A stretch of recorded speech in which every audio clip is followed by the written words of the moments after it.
400 treatments. So we have grown in leaps and bounds in terms of dialysis. Abuad Multi-System Hospital, which doubles as a teaching as well as a first-class healthcare facility, has attracted global attention. This is due to its recorded multiple medical feats. Nigeria's Vice President, Professor Yemi Osinbajo, testified to this at the Ekiti Economic Summit of October 2021. There is tremendous potential for the development of a whole medical education and healthcare industry around the huge private investment in the iconic Afeba Balola University and the Abuad Multi-System Teaching Hospital.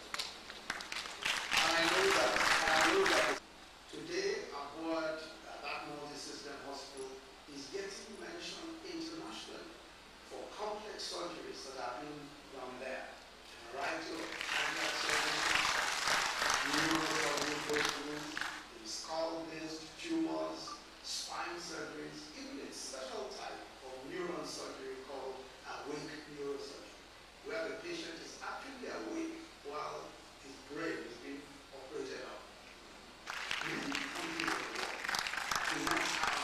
Many countries of the world do not have the number of medical talent assembled in that hospital alone. So there are huge opportunities here, and I believe that we must tap into those opportunities also. There is a secondary school. There are different components to the farm. There is the hospital, which I regard as the best in the country. And I go around promoting it. I've always dreamt of great things. I'm a great dreamer. It is those who fulfill their dreams that can be called successful people. Translating your dreams to reality is a different thing. Now, I have translated my dreams into reality right from youth, when I had no opportunity of going to secondary school or university. In 2018, Abuad graduated its first set of medical doctors within 6.5 years of the takeoff of the College of Medicine and Health Sciences. All the 43 students passed the final medical examinations, 12 of them at distinction level. Multiple gifts came for the overall best students. I hereby present the key of this new brand new car to you, the best. I also give you a prize of half a million. Hello. Thank you very much. Thank you. Please go ahead with your transmission. First set of medical students have passed through It's obviously allowed. Medical education now in the modern world is based on medical students learning their skills. First, on mannequins. I think that the vagina is bleeding. These are instruments that look and simulate human beings.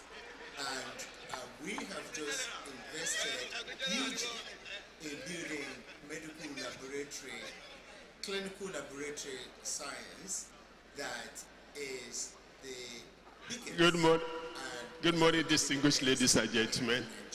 The hospital. You are heartily welcome to this wonderful gathering this morning. For residency training in family medicine to enhance the comfort of students and patients. This special announcement goes to our friends, the photographers. System hospital premises. Please, only accredited photographers will be allowed within the hall. Continue to increase in rating. Please let us cooperate with the security men. Only the accredited ones among the photographers will be accommodated within the hall. We will treasure and appreciate your cooperation in this regard. Thank you. Are you accredited?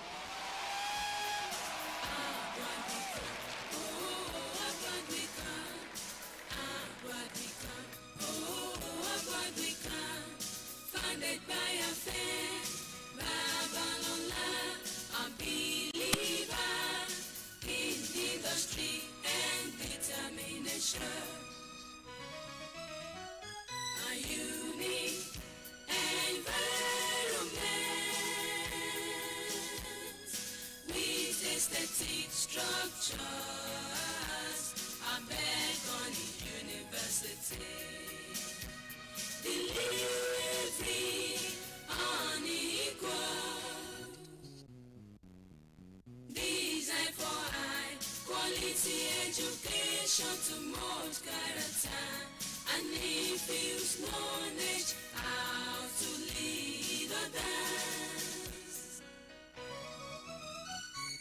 Proud of Abuad, they launch a path to excellence with determination and faith in Abuad philosophy of industry, service and character. Our future for greatness and excellence is assured. And excellence is assured. And excellence is assured. Abuad, providing the missing link.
I am an aspirant bishop.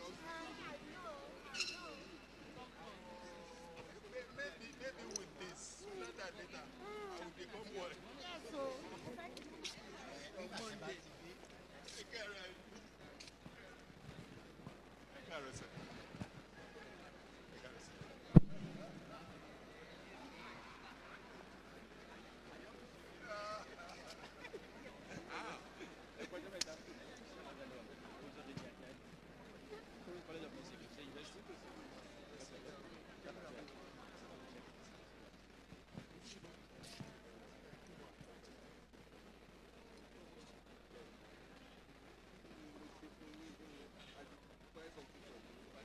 With dollars. Okay.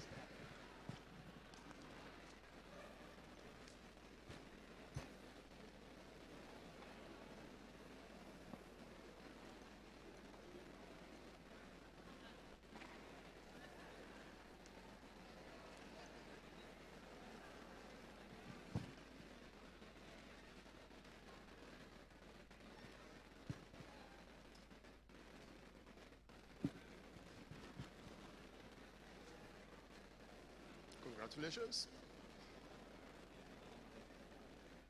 I saw you.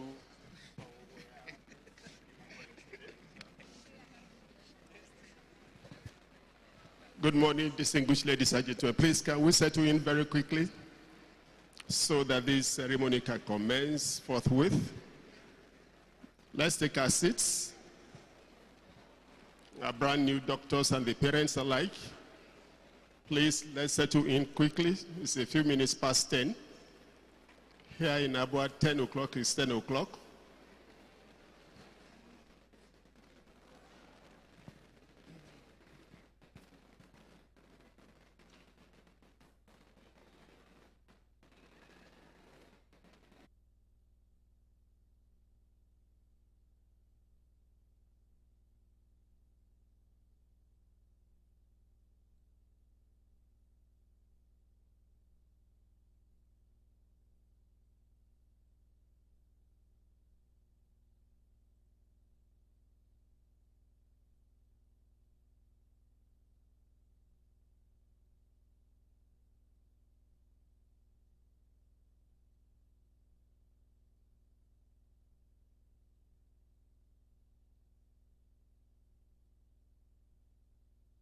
gentlemen, please may we be upstanding to receive the founder and the leadership of the university to this 7th induction and oath-taking ceremony of our brand new doctors. Today promises to be a day to remember for good, like it has always been.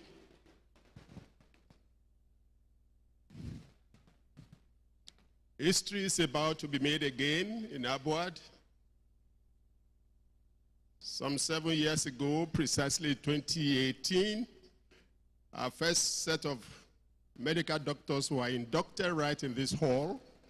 Since that year, it has been an annual event, even during 2022, when COVID-19 ravaged the totality of the world.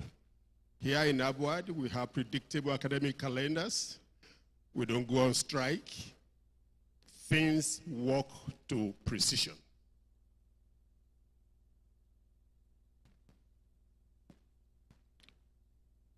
You may have your seat temporarily, distinguished ladies and gentlemen.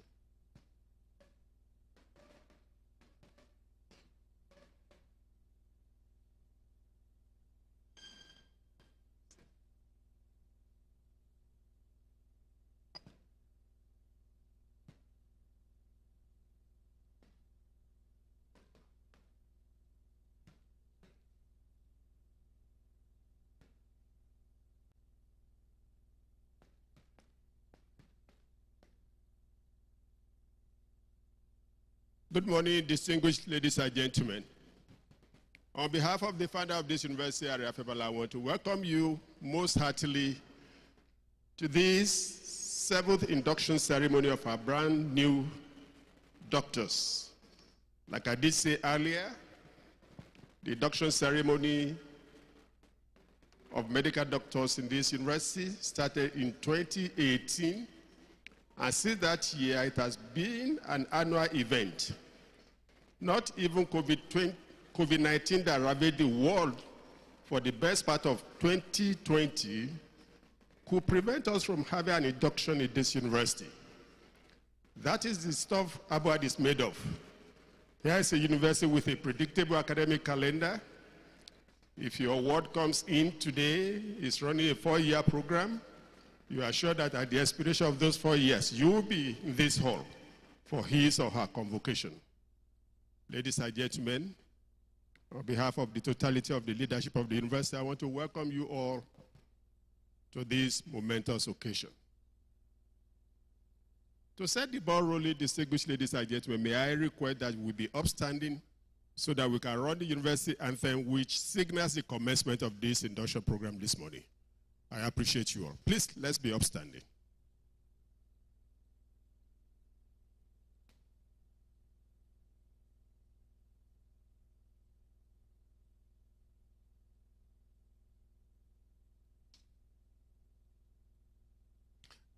Okay.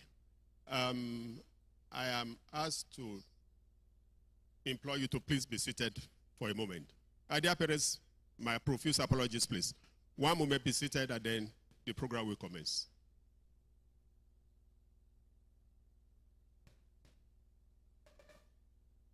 Studio, can we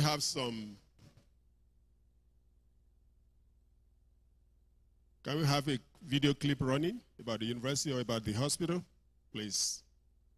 Or some light music.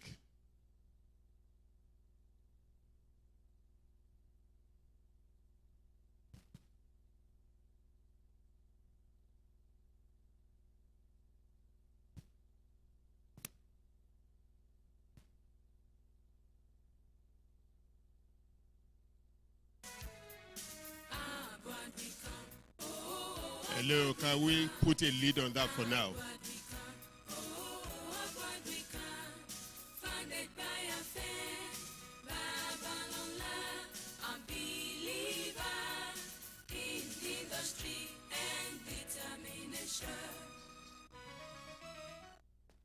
Abuad Multi-System Hospital was commissioned on the 20th of October 2017. Glory of God the Father, the Son, and the Holy Spirit. It commenced full operations on the 21st of March 2018. Funded by a faith, Babylon, unbelief.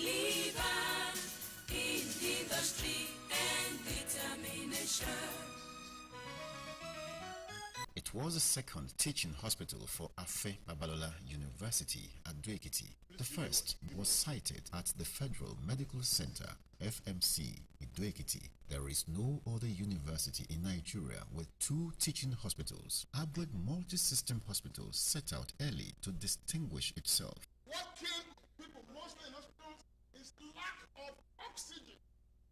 This hospital manufactures its own oxygen. Before its commissioning, the hospital had embarked on the acquisition of state-of-the-art medical equipment, such that were usually unavailable in African settings. Telemedicine equipment was commissioned by Nigeria's former head of state, retired General Yakubu Gowon. To achieve its goal on stemming medical tourism outside Africa, Abuad Multi-System Hospital partnered with a number of world-class health institutions and distinguished medical authorities across the globe. Earliest visitors to Abuad Multi-System Hospital upon its takeoff were all stunned by the sophistication of its services and the expertise of its personnel. Thank you, technical team. You can take that one down. Once again, distinguished ladies and gentlemen, we apologize for that breaking transmission. To set the ball rolling this morning on this momentous occasion, please may we be upstanding so that we can roll the national anthem, our university anthem, both of which we are at the commencement of this program this morning. I appreciate you. Let's be upstanding. Technical team, national anthem, Abuad anthem.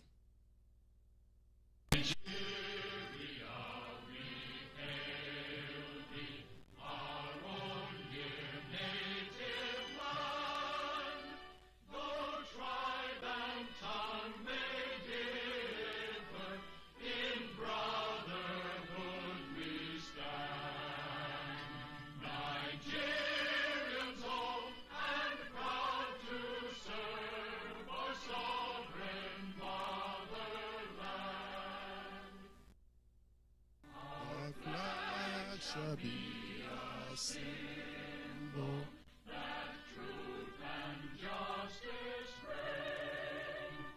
reign in peace on that order, and this we count as gain. To hang on to our children a banner without stain. God of all creation, and these are one request. Help us to build a nation where no man is oppressed, and so with peace and plenty, Nigeria may be blessed.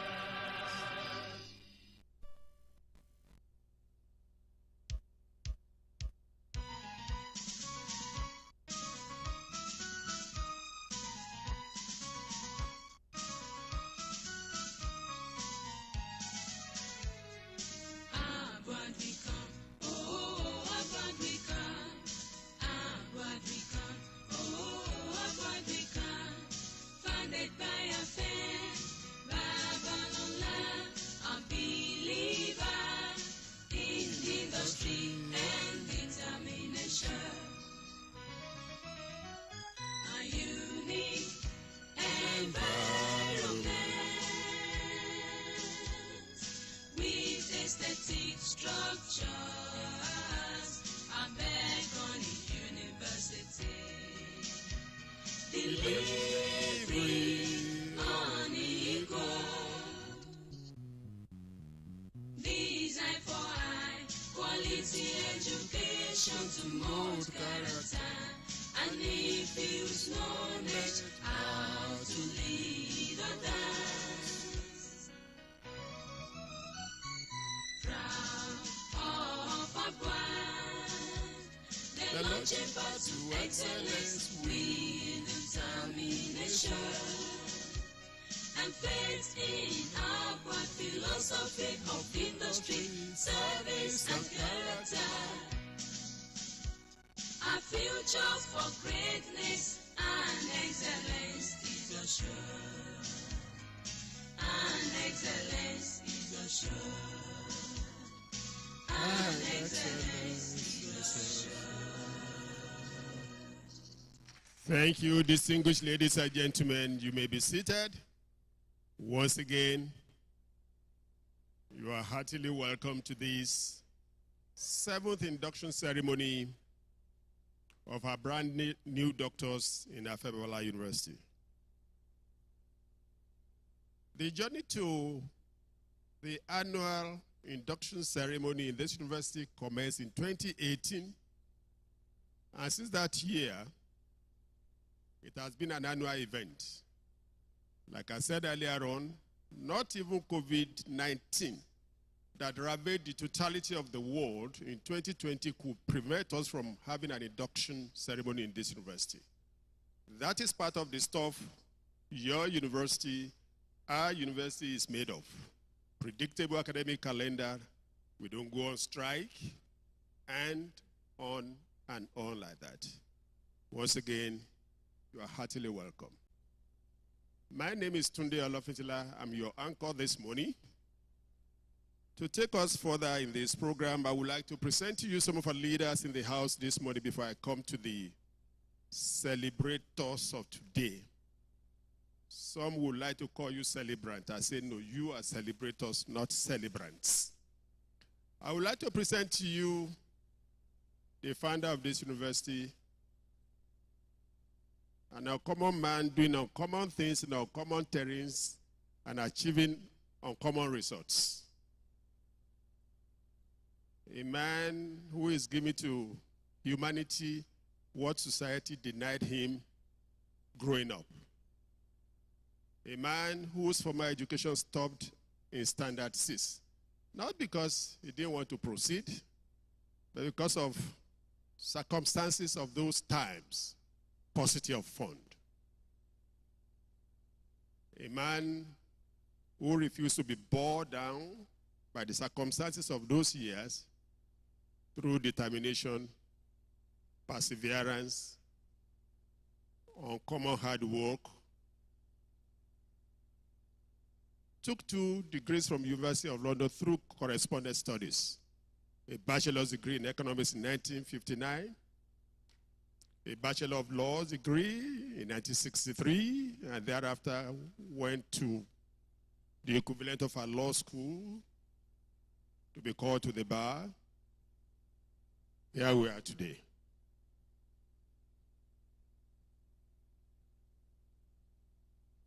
The man who did not have the advantage of attending a secondary school or a university is today the founder of the best university in Nigeria for 3 years running, 2022, 2023, and 2024.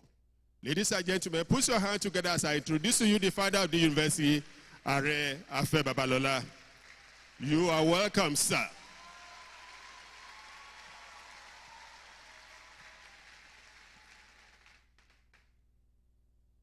I don't want to say much about him. As time goes on, you will know and see more about him.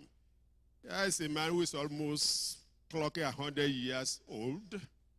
He will stand before you and read without glasses. I've been on this since 1975. I can't do anything without this. That is the stuff, part of the stuff it's made of. The next person I want to present to you, distinguished ladies and gentlemen, is the co-pilot, is Are Afe Babalola's co-pilot on this flight, the flight of Afebwala University. I'm talking about his wife, our mother in this community, the Chief Executive Officer of Abuad Ventures, the thoroughly distinguished Yeyare Modupe Barola. You are welcome, ma.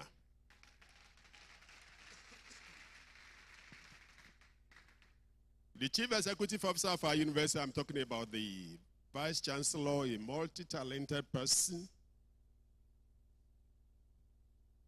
Where do I start? A member of the Governing Council of AAU. Like I normally tell you people, AAU here does not stand for Adekunle Ajashi University, it stands for Association of Africa University. A member of the Governing Council of that university, the Vice President of Artificial Intelligence Practitioners representing West Africa. I present to you our Vice Chancellor, Professor Smaranda Olarinde.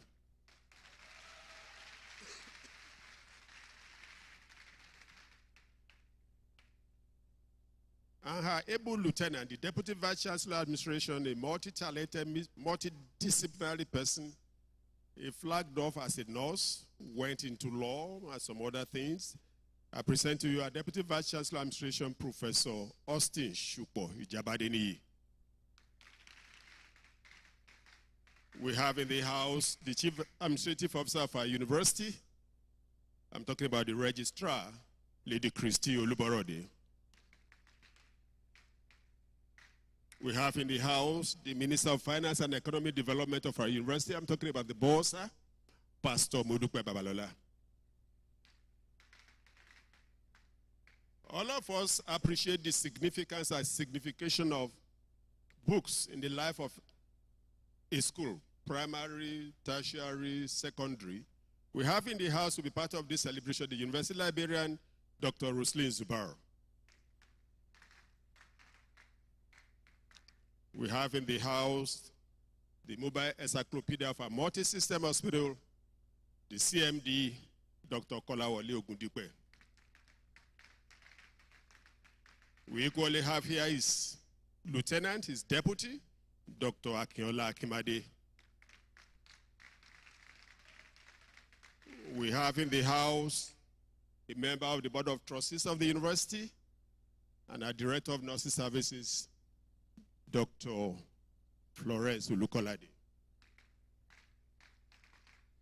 Seated next to her is a member of the Governing Council of the university, Professor Eddie Babalola. We have in the house another member of the Board of Trustees of the university. How do I introduce him? Dr. Olukayode Akinlade Afebabalola. Next to Dr. Akinlade, we have another member of the Governing Council of the university and our Dean of Nursing, Professor Lizzie Ojo. We have a battalion of our other leaders here. We have the Provost College of Postgraduate Studies, Professor Abuad Ojo. We appreciate you. Sorry, sir. My brother next to him, I don't know your name, I'm sorry. Or the representative of the Provost College of Engineering, our friend, our brother, Femi Uniboje. You are welcome, sir. We have in the house the Provost of College of Law, our own College of Law, acknowledged by the AUC as the best in West Africa, Professor Tunde Yebisi. Our Provost College of Sciences, Professor Pius Okiki, we appreciate you. His colleague in the College of Social and Management Sciences, Professor Chris Aino. Our clear leader and Provost College of Pharmacy, Professor Mbang Femi Oyewo, MFR.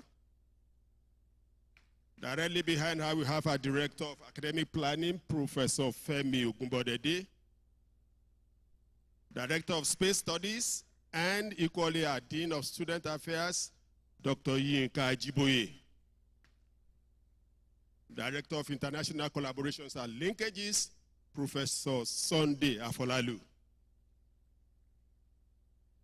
Our highly cerebral Director of General Studies, Professor Yemi Ademowo. Deputy Provost College of Medicine, Professor Agbana, you are welcome. The silver-haired person, the pioneer Deputy Vice Chancellor Academic of this university, pioneer Director of Academic Planning and now Director of Quality Assurance, Professor Yekini Lawal. And all other leaders behind, please pardon me if I don't mention your name. I must not forget to mention our Director of Pharmacy Services, Pharmacist Tony Afolabi. I can see the Chief Administrative Officer of the Multi-System Hospital, Sister Nike Olusegun. I can see I hope there's no clergyman in the house. I can see the Bishop of Abuad Diocese and his wife, Reverend Victor Ariyo. We appreciate you. Until recently, was part of this was part of us here. I can see former Provost, College of Medicine and Health Sciences, and his wife, Professor Joseph Sawyer. You are welcome, sir. You are welcome, sir. Distinguished ladies and gentlemen, in all we are doing today, God first, followed closely by Ariafe Babalola, his wife. Okay, before I go into that,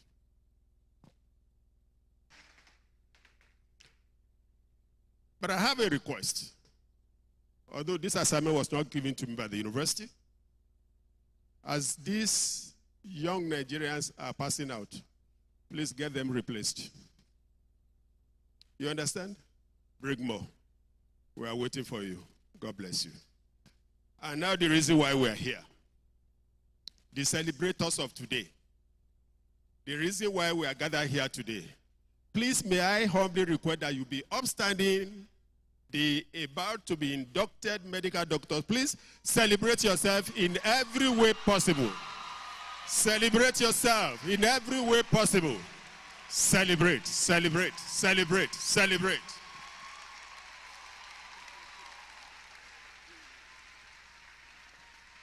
Thank you, thank you. We'll come back to you.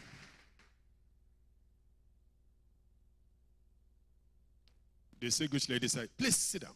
God bless you.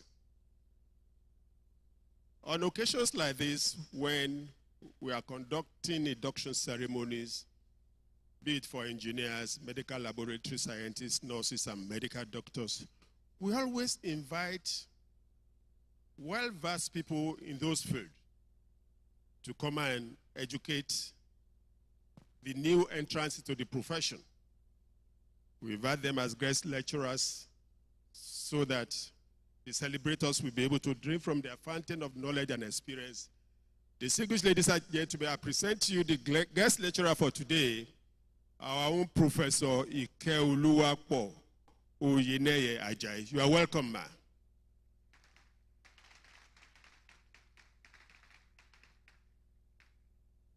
I can see the Provost, College of Medicine, Exuth. Prof, you are heartily welcome. God bless you.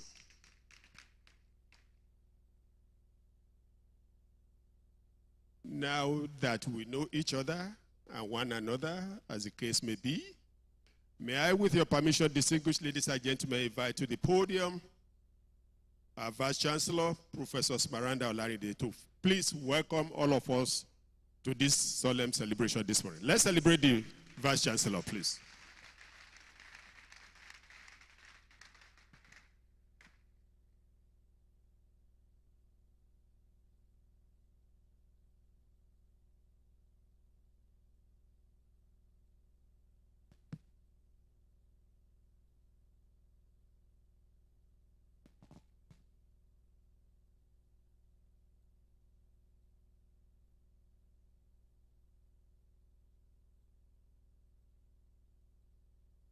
An amazing good morning to everybody. What a beautiful day, don't you think so? It's a day that the Lord has made it for us to rejoice in it. On this note, on behalf, please do permit me to adopt the already well-established protocol. KBSC, sir, our Chancellor, I want to stand on the established protocol. On behalf of our highly revered founder and Chancellor, his devoted wife, esteemed members of the Board of Trustees and the Governing Council, and indeed the entire Afe Babalola University community, I am highly delighted to welcome you all to the 7th induction ceremony for our medicine and surgery MBBS graduates. 7 is a number often associated with perfection. And fittingly, 23 of today's inductees have achieved multiple distinctions. Give yourself a round of applause.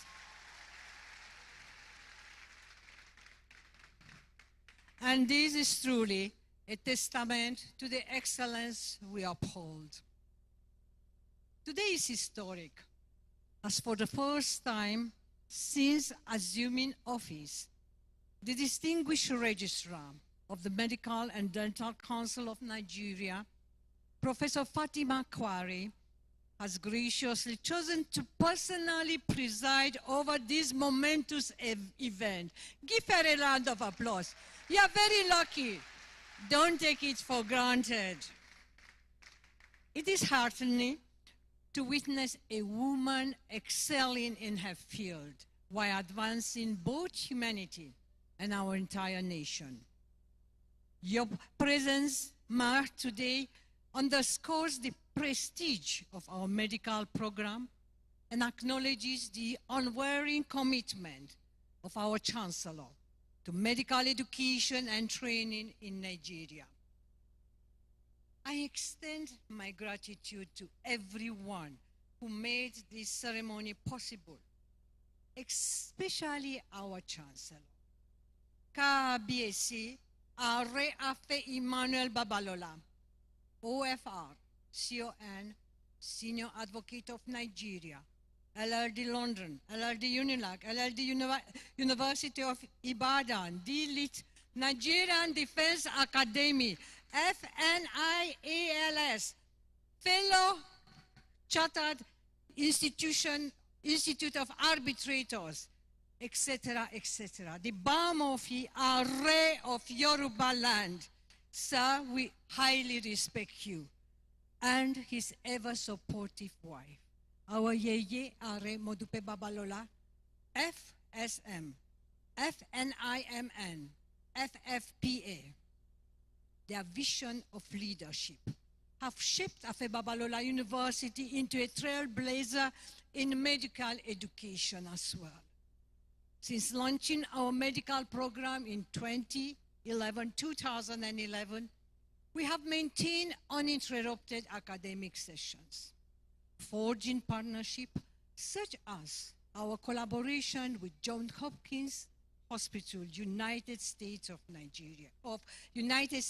Africa.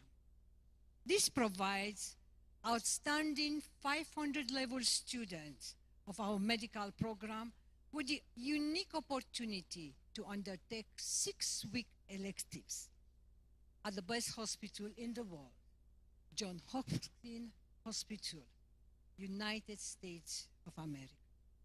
Our ultra-modern simulation laboratories, the Afe Babalola Multi-System Hospital, AMSH, the versatile faculty and consultants, the uninterrupted power supply to a fully students' residential university further ensures the quality of our medical education and training here in this university.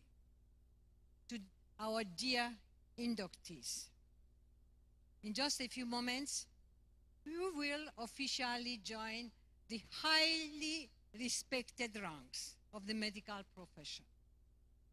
Inducted by the esteemed Registrar of the Medical and Dental Council of Nigeria.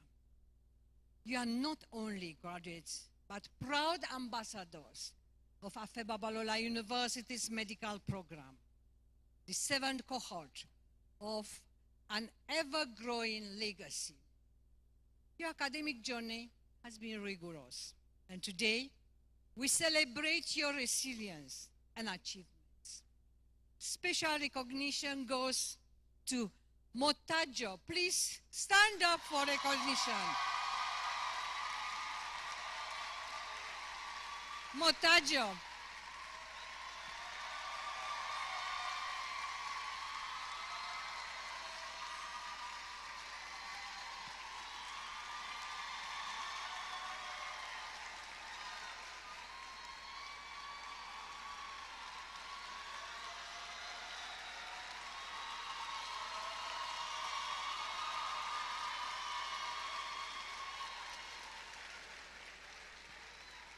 Our daughter, Motajo Oluwatosin Olakunle, the valedictorian with 7 distinctions.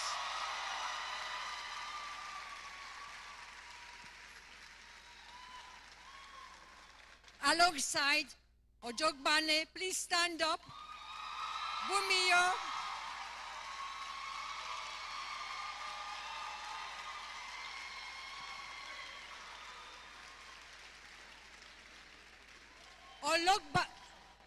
Ojogbane Bumiyo Favor and Orina Benedict Oluwatosin. Benedict Oluwatosin.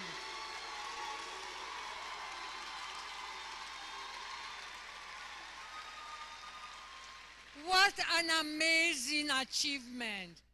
But the latter ones, they have each 5 distinctions.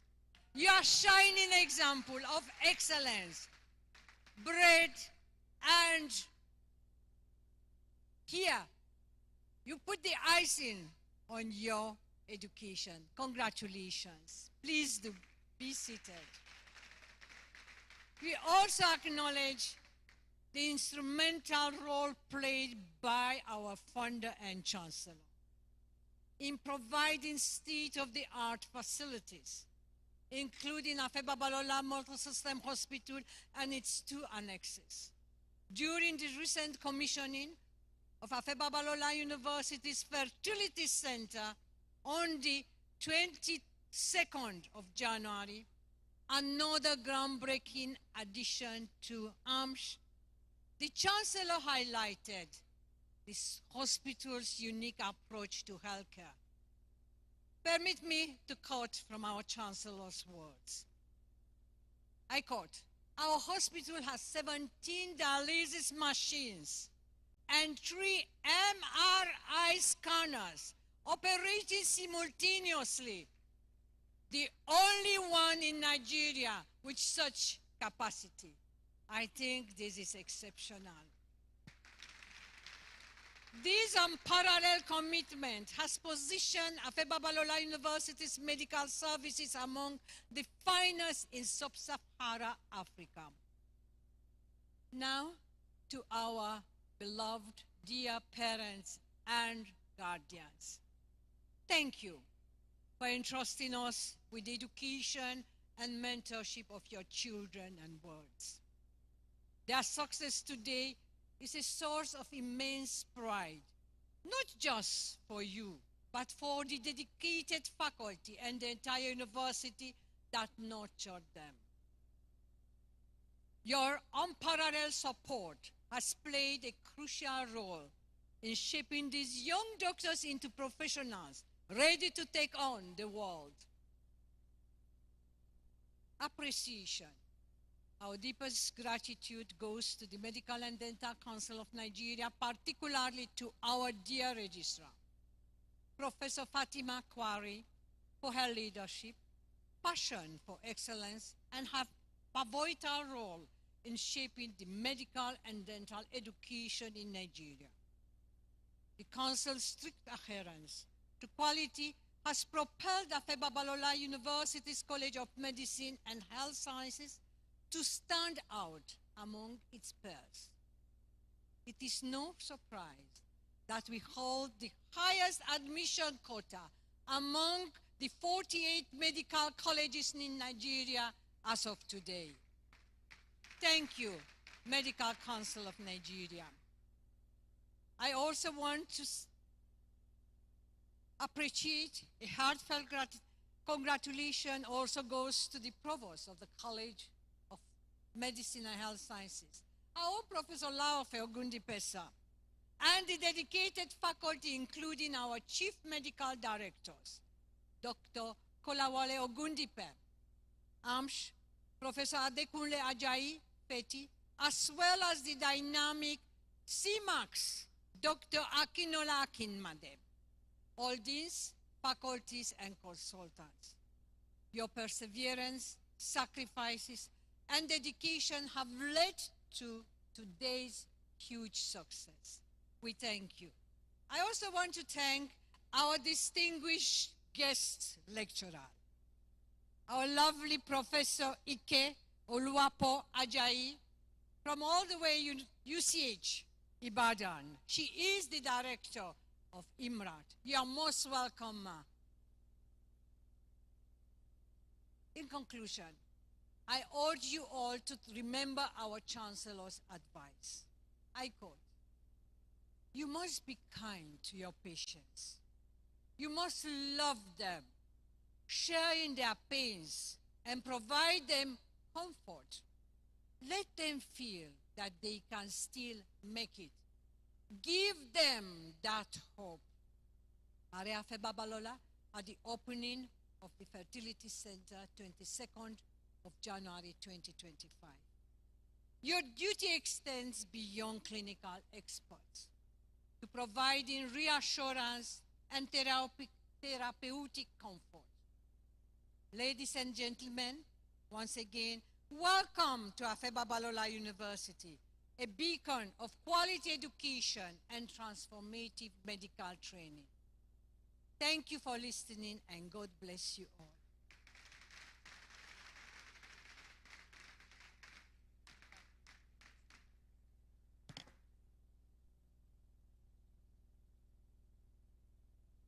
Thank you so very much, Madam Vice Chancellor, for welcoming all of us to this beautiful outing this morning.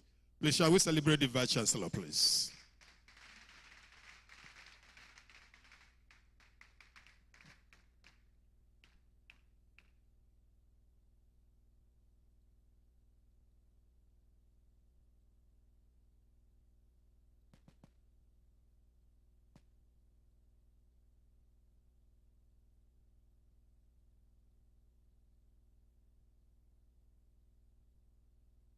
Thank you very much.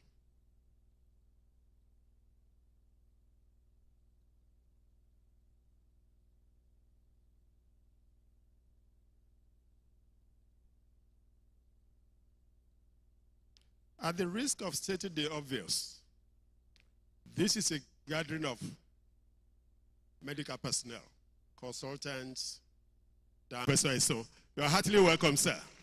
We appreciate you today, as always. God bless you, sir.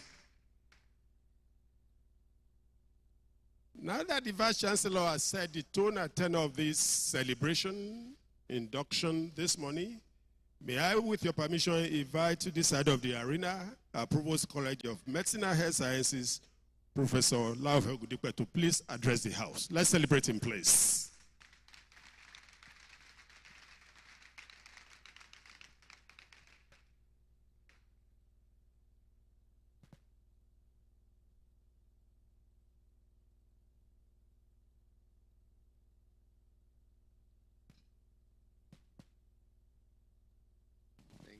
Thank you very much.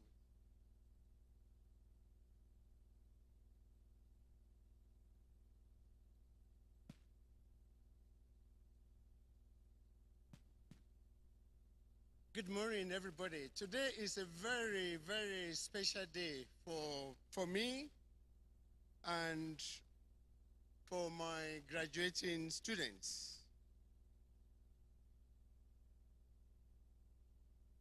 I will be asking my graduating students now, what will you do for Abuad?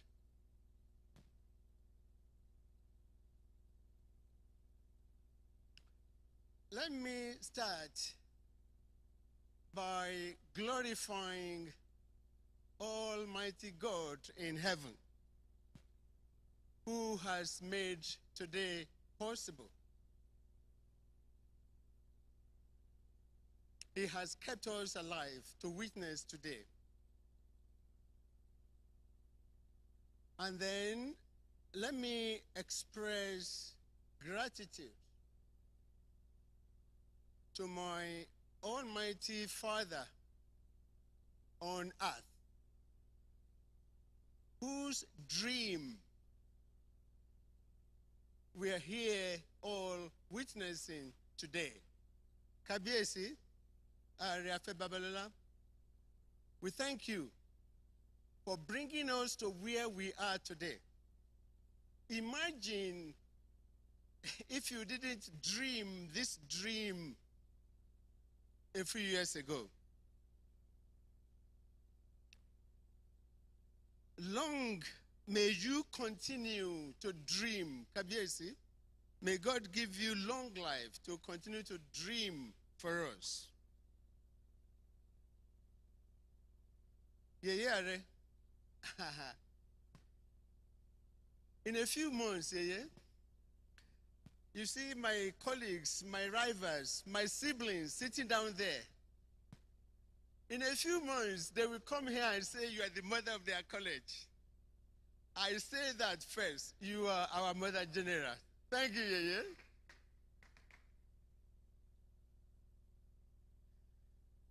My energetic Vice Chancellor, thank you for the way you have led us.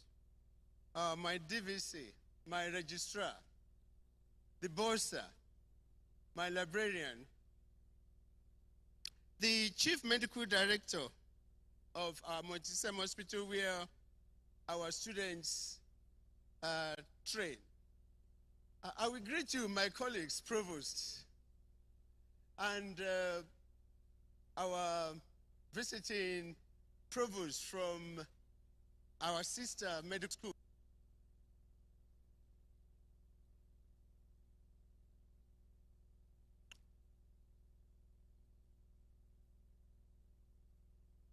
The #1 medical doctor in Nigeria, the #1 medical doctor in Nigeria, Dr. Fatima Kiari.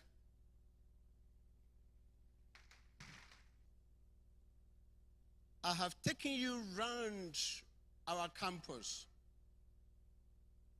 I took you to the multi-system hospital. We visited many of our facilities. We had short conversations.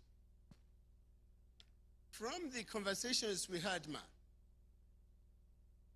I am proud to say that the council is lucky to be led by you at this juncture in Nigerian history. Your philosophy, your ethos, your cosmopolitan view are what we need at this point of our development. You spoke to me about human capital development. Imagine when Nigeria, according to UMA, when the population was about 100 million, the number of medical doctors we graduate in Nigeria is almost the same as we graduate now. And we need to do something about it. Thank you very much, Ma, for promising to do something about it. My colleagues in College of Medicine and Health Sciences, I have promised not to bring the roof of this auditorium down by mentioning you one by one, because these students will not allow me to hear anything if I mention you one by one because of the applause. But I recognize all of you, my colleagues, all the professors in the hall. Thank you. And of course, dear parents, what can I say?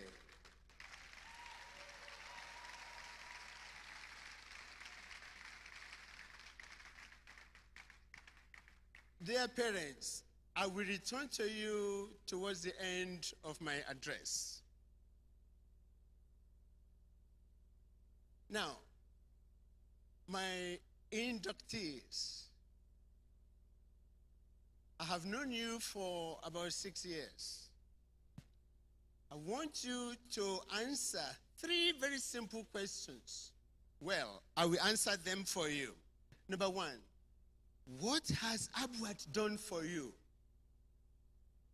You've been here more than 6 years. What has Abuad done for you? Secondly, what will Abuad do for you? Now you are going. You start in new careers. What will Abuad do for you? And then the big one, what will you do for Abuad? Now, in terms of what Abuad has done for you, my Vice Chancellor has shown you pictures of our facilities. You have witnessed the facilities we have. We have put you through MDCN approved curriculum. We have put you through facilities that are second to none in Nigeria. Our clinical skills laboratory is the most comprehensive and the largest in Nigeria.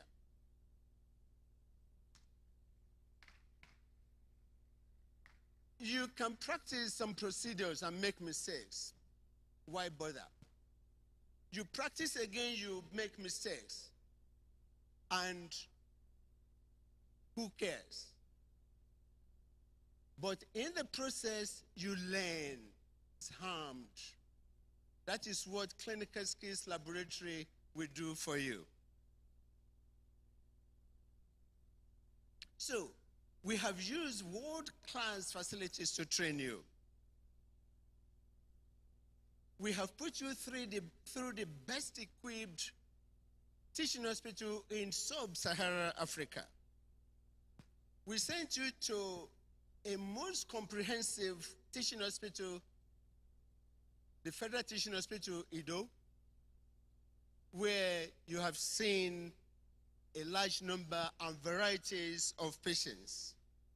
And more importantly, we have imbibed in you the philosophy of aphaism.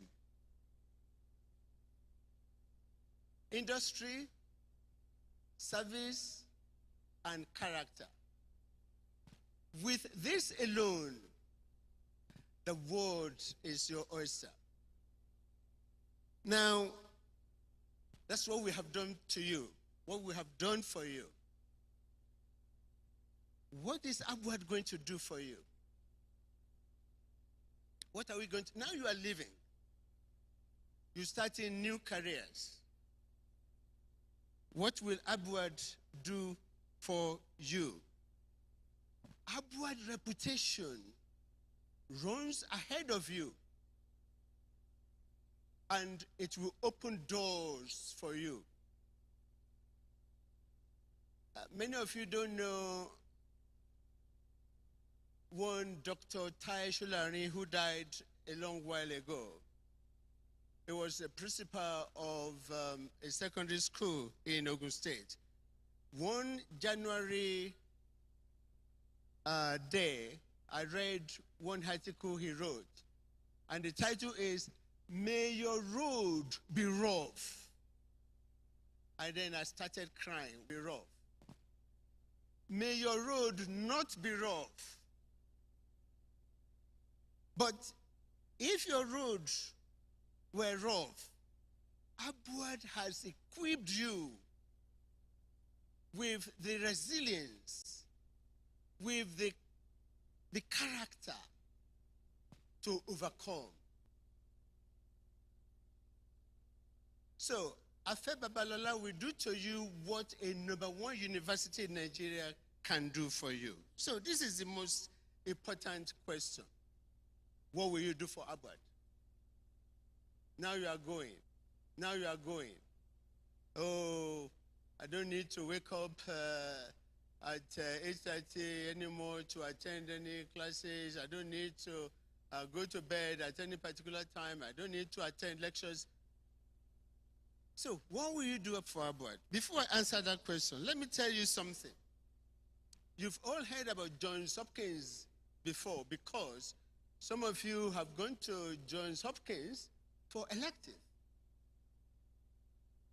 10% of the budget of Johns Hopkins comes from their alumni association. 10%. Imagine that. Talk about Stanford University. In 2022-2023, 64% of the donations they received came from their alumni association. And Penn State University, also in the US, they have 700,000 due paying alumni. Imagine that. 700,000 fee paying just to help their alma mater. And the list goes on and on like that. If we go to the UK, in 2022-2023, Oxford University, I'm sure all of you have heard about Oxford, they received 6.5 million naira from their alumni. And of course, King's College, London, also has similar alumni legacy fund. What I'm trying to say is this: endowment from alumni association is the life wire of financial sustenance for great universities. And this is a challenge I'm putting forward to you. Don't forget Abuad. Forget not Abuad. Join the Abuad Alumni Association. In fact, I am challenging you to form the medical chapter of Alumni Association. Networking. Tell us about opportunities that abide everywhere you come across. Notifying us of what we can offer to younger ones coming behind you. Great universities live on the donations of their alumni. Now, dear parents, I return to you. Words alone cannot express the way we feel about you. We thank you for bringing your children to the #1 university in Nigeria. Thank you for your sacrifices for your children to complete their medical education. Thank you for everything you have done. But you can see what we have done to your children. They came in as fledgling, impressionable children. Now they are adults and in a few minutes to be pronounced medical doctors. So I thank you.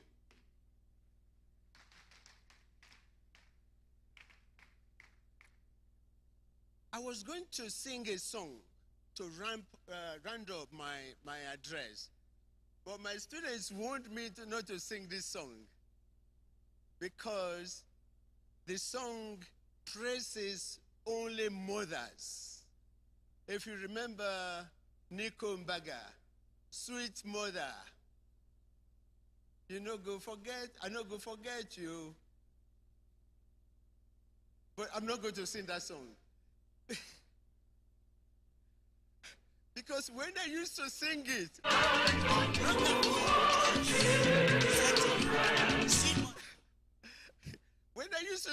my father would just look at me in a very stern manner and I would stop.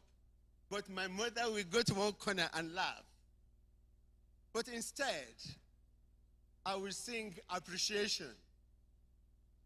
And thank you, everybody, for listening to me. Appreciation, please. By Premium. Tap the banner to learn more.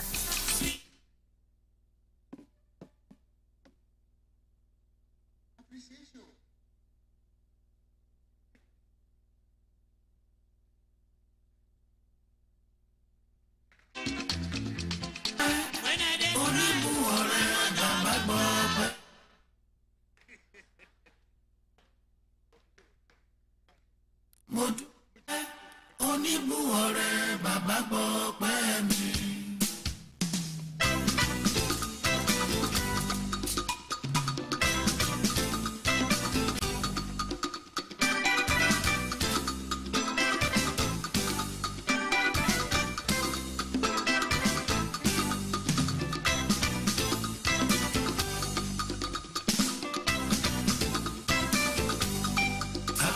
appreciation.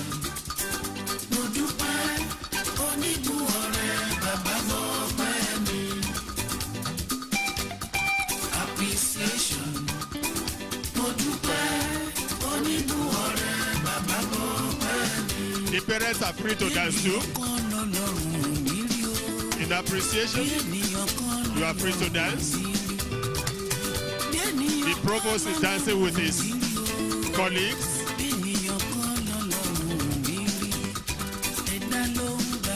About this time last month, they were his students, but today they are his colleagues. Appreciation.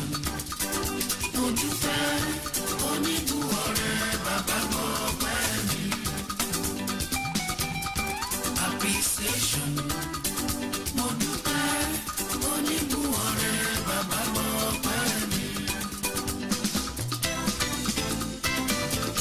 Thank you. We'll come back to that. Thank you. God bless you. You may have your seat.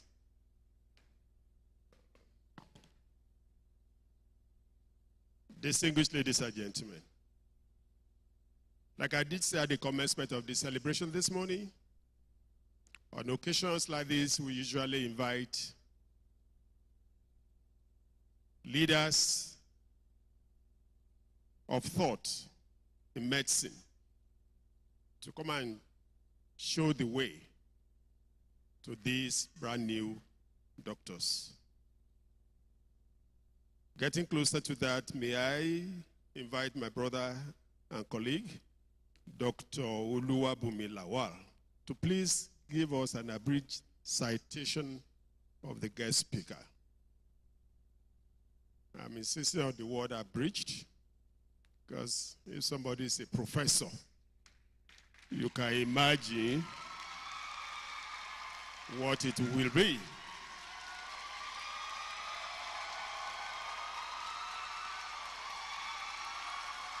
Yeah, we know the meaning of that.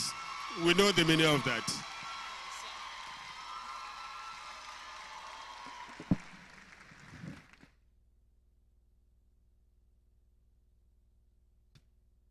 Good morning. Good morning, sir. And thank you for the applause. I don't know what that was for, but thank you anyway. May I crave the indulgence of our guest speaker to rise while I take her citation. Thank you, ma'am.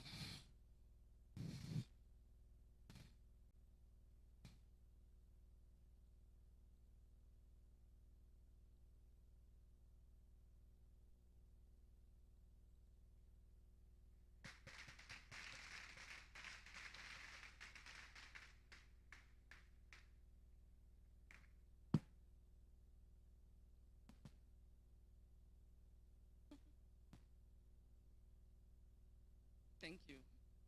Thank you, madam.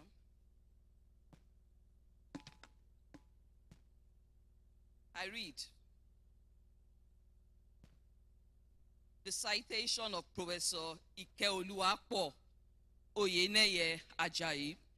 Professor Ikeoluwapo Oyeneye Ajayi is a distinguished academic and medical professional known for her extensive contributions to mentorship, capacity building, and promoting female versatility in professional settings.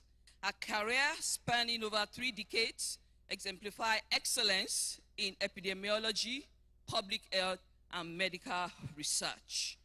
Professor Ajayi is a professor of epidemiology and medical statistics at the College of Medicine, University of Ibadan. She holds multiple advanced degrees, Bachelor of Medicine, Bachelor of Surgery, MBBS, Master of Public Health, MPH, and a PhD in epidemiology from the University of Ibadan. A Master's in Clinical Science from the University of Western Ontario, Canada, and a Doctor of Medicine degree from the National Postgraduate Medical College of Nigeria. She's a fellow of several prestigious medical colleges, including the Faculty of Family Medicine of the West African College of Physicians, West Africa College of Physicians, and the National Postgraduate Medical College, Leader Gates Foundation, on initiatives addressing malaria and malaria vaccine, immunization coverage, hypertension, diabetes, and cancer, as well as maternal and child health services, as well as outbreak response and surveillance. Professor Ajayi received the Nigeria Prize for Science in 2017, awarded by the Nigeria Liquefied Natural Gas Company for her scientific contributions. She's also a fellow of the African Academy of Sciences, 2021, and a C. Bernard Lone Senior Visiting Scholar at Harvard CHN School of Public Health 2014. Professor Ajayi has been pivotal in the training of future medical professionals, so I'm not surprised that she's here to inspire my new colleagues more. She had been pivotal in the training of future medical professionals, supervising over 80 MPH, 150 MSc, 7 PhD, and 17 fellowship dissertations. Her mentees have taken on significant roles in health ministries and international organizations. She contributed to developing the Nigerian Field Epidemiology and Laboratory Training Program, NFELTP, and introduced patient-centered clinical methods into family medicine training and practice in Nigeria. For the graduating medical students, Professor Ajayi exemplifies medical excellence through a combination of rigorous research and compassionate care. She advocates for women in health professions by mentoring both genders. Thank you for being a real feminist. Promoting gender equity in academia.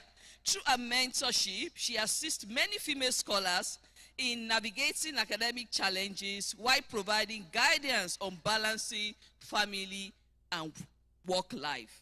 In summary, Professor Ajayi's legacy is one of excellence, dedication, and transformative impact in academia and healthcare, in making her a beacon of inspiration in her field. I present to you our exemplary guest speaker. Welcome, madam.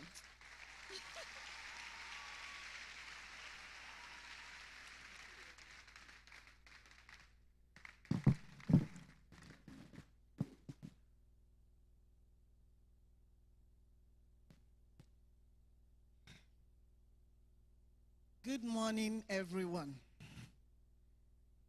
When the citation was being read, all I could do is to give glory to God Almighty for the day. But for His grace, for His mercy, for His direction, not sure those things would have been for me. And I thank God for my parents.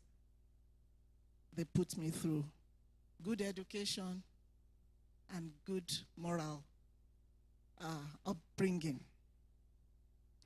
So to parents here, I want to believe that someday, sometime, your own children will be upstanding on a stage like this, and they shall be celebrated. And you also shall be celebrated. I thank you for that citation.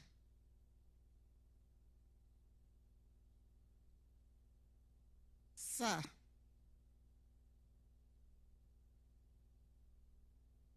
Kábíyèsí,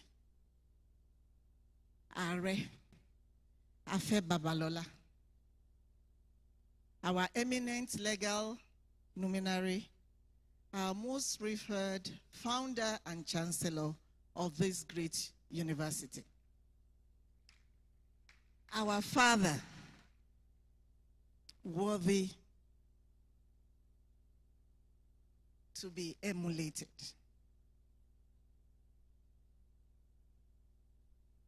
Our father, who also read widely, LLB, CON, OFR, Doctor of Literature, LLD, SAN, and many more of our prestigious degrees, and accolades. Our graduating students. This morning, in the last few minutes, you've had achievements of people. And that is to tell you that you can do it. You can make it. But what you need is what we shall be discussing today. Sir, your vision, conceived many years ago, to provide quality education and address our nation's challenges of inadequate access to learning and quality education, has been realized in this prestigious university.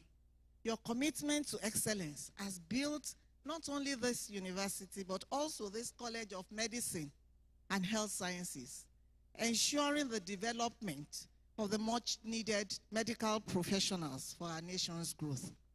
Sir, I also acknowledge your dear wife, Yeye Are Modupe Mercy Babalola, FSM, FNINN, whose unwavering support has been instrumental to this noble cause. Sir, you are really a great role model to us all. I extend my heartfelt greetings to members of the University Council, university executives, faculty of the College of Medicine and Health Sciences, the Registrar, Medical and Dental Council of Nigeria, our dear parents, distinguished guests, and most importantly, our brilliant and hardworking graduating students, our stars of the day. Permit me to also specially recognize the Vice Chancellor, Professor Smaranda Olarinde, the Provost of the College of Medicine and Health Sciences, Professor Laofe Ogundipe, who incidentally was my esteemed classmate of many years ago at the College of Medicine, University of Ibadan, and who graciously invited me to deliver this lecture. I thank you, Prof, for this honor. And I'm so grateful that God has brought our path together again after over 30 years. I didn't lay my eyes on him. He told me he jackpot and come back. So when I saw him, I was just too happy. I also acknowledge my reverend teacher, Professor Fola Eson, at the College of Medicine, University of Ibadan. He with others actually mold our future. They molded us, and here we are. And I'm sure, sir, you are proud of your product. Thank you, sir, for those great work you did on us. I also recognize all the lecturers and non-academic staff of this college and university who worked tirelessly to shape the students into the professionals they have become today. The dedication of each of you has been most invaluable. Last but not the least, to you, the inductees, I salute your diligence. Without your perseverance, discipline, and commitment to learning, we will not be gathered here today. It is a great honor to stand before you to deliver the 7th induction lecture of this great university. When I was invited to speak, I eagerly accepted, which many people will say, no, I was contemplating. No, I jumped at it. And why? I have heard a lot about the high standards, high academic standards in Afe Babalola University. I've heard a lot about the enabling environment in Afe Babalola University. And here I am. I'm not surprised. I'm so happy to be here. Because even in the last few hours of being here, really, I would say, I dove my heart, sir, for this vision that you were able to accomplish. Yet, after accepting this invitation, I paused to reflect. So what? What should be my message? What wisdom should I impart at this critical juncture of the journey of our inductees? I found my answer in my own experiences navigating the medical profession, academia, and the expectations of the society, using purpose and excellence as my watchword.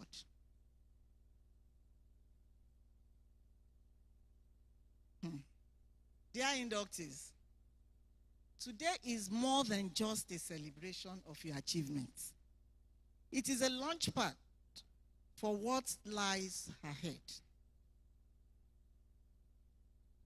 This moment is both an accomplishment and a responsibility. So a lot is expected from you. Many of you may be saying, I made it. Finally, I'm free. No more anatomy. No more biochemistry. No more sleepless nights. Isn't it? Indeed, you have crossed a significant hurdle. But today is not the finishing line. It is the beginning of a lifelong journey. But don't be scared. It's going to be pleasant. You're going to enjoy it. A journey that will test your resilience, integrity, and commitment. As you take your next steps into the world of the medical profession, think of life as a marathon. You've heard about marathon race. Success in this profession is not about short sprints, but about endurance, strategy, and purpose. To that end, I will speak on two key pillars that will define your career: purpose and excellence. Purpose. Your compass in the medical profession is purpose. Purpose is what gives meaning to your journey. It is more than just a career.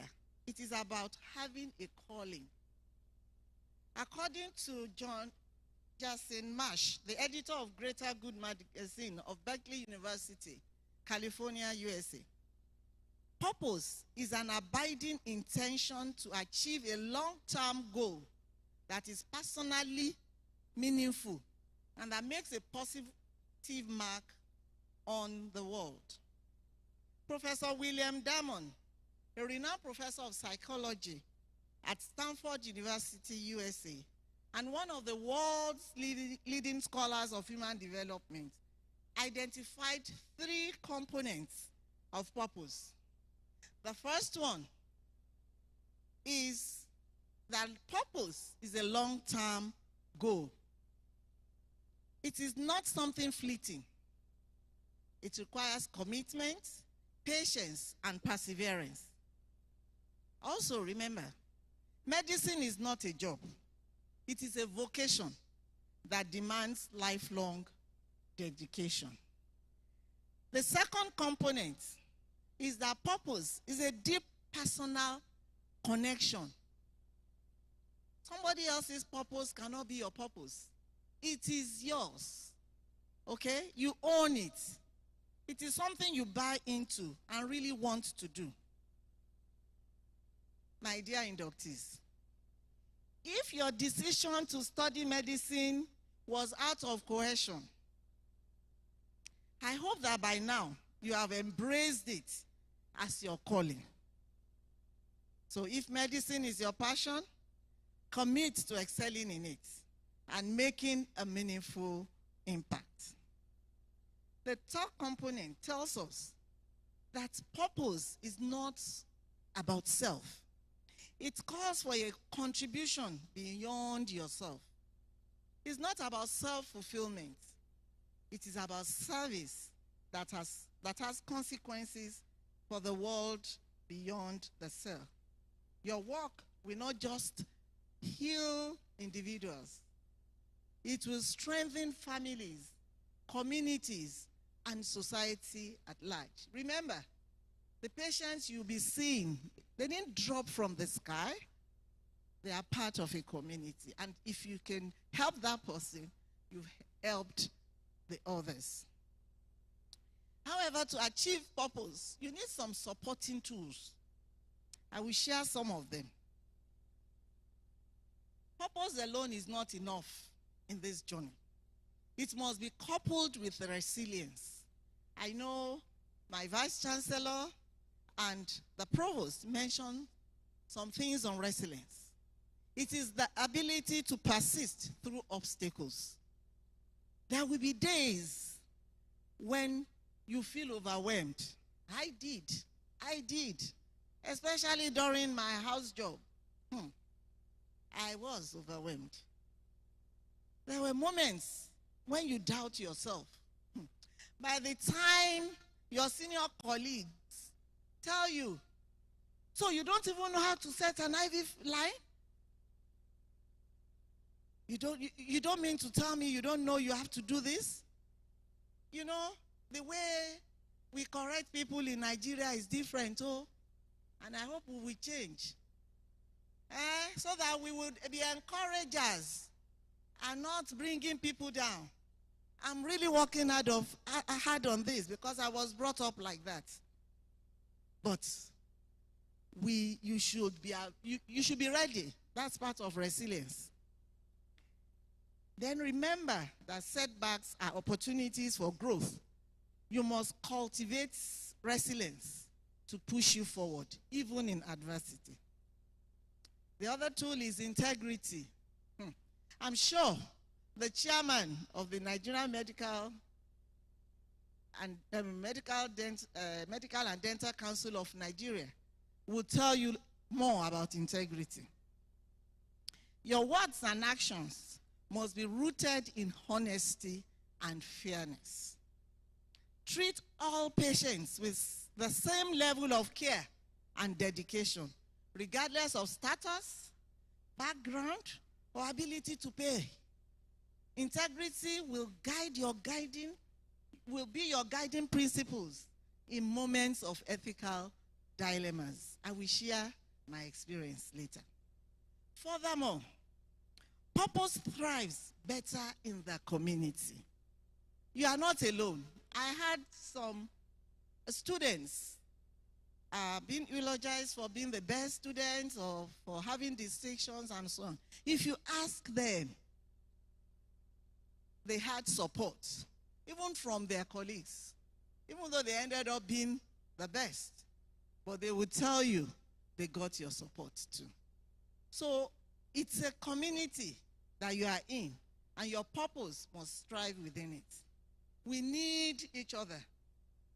No one achieves greatness alone. As a great Indian industrialist, Ratan Tata, once said, if you want to walk fast, walk alone. But if you want to walk far, walk together. You need to build a strong relationship with members around you, colleagues, and note this, appropriately as well as professionally with your patients. You need that relationship for you to give them the best, but be professional and be appropriate. Seek to give more than you take. When you align your purpose with service, fulfillment invariably follows. The next pillar is excellence.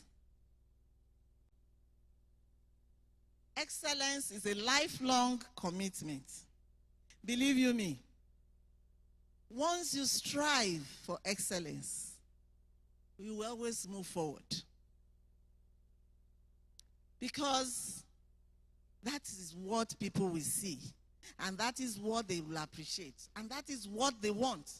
So you will get into places.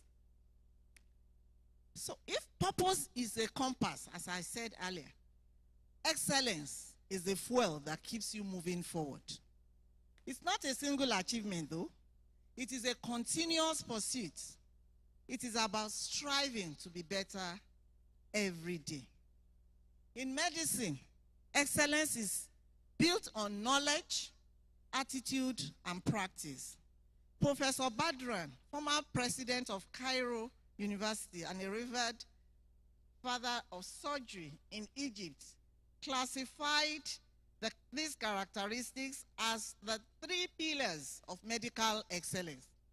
This can be achieved by engaging in some activities and doings and more, which I've listed there. 1, you want to engage in continuous learning. I said, this is not your finishing line. You have just started learning. If I tell you how much I've read after I left medical school, even then I thought this was really wicked to put people through this for so many years.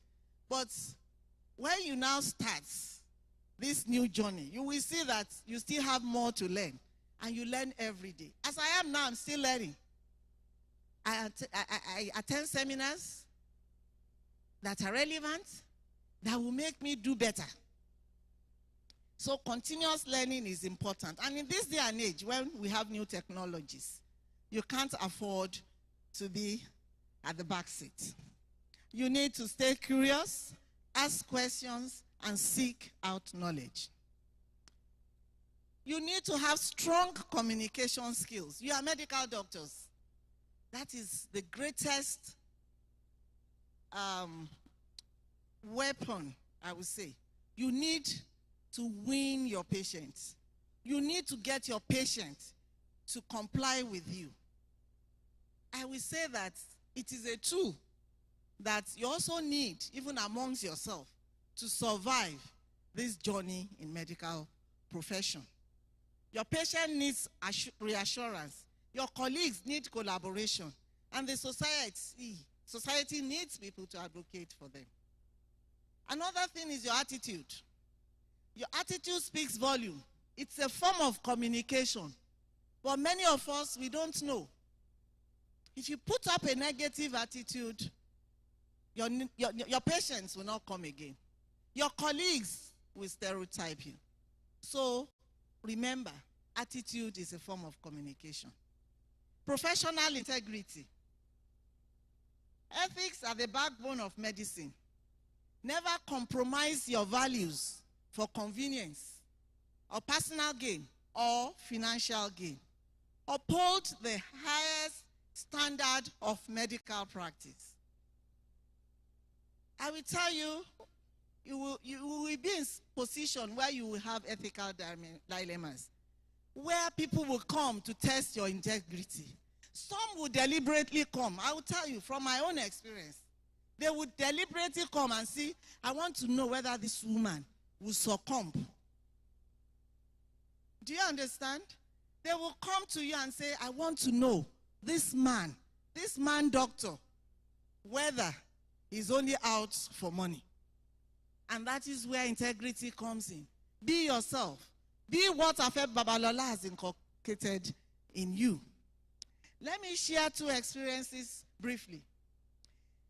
When I finished my youth corps, I had to work in a private hospital for a while, waiting for admission to my residency training in family medicine in UCH.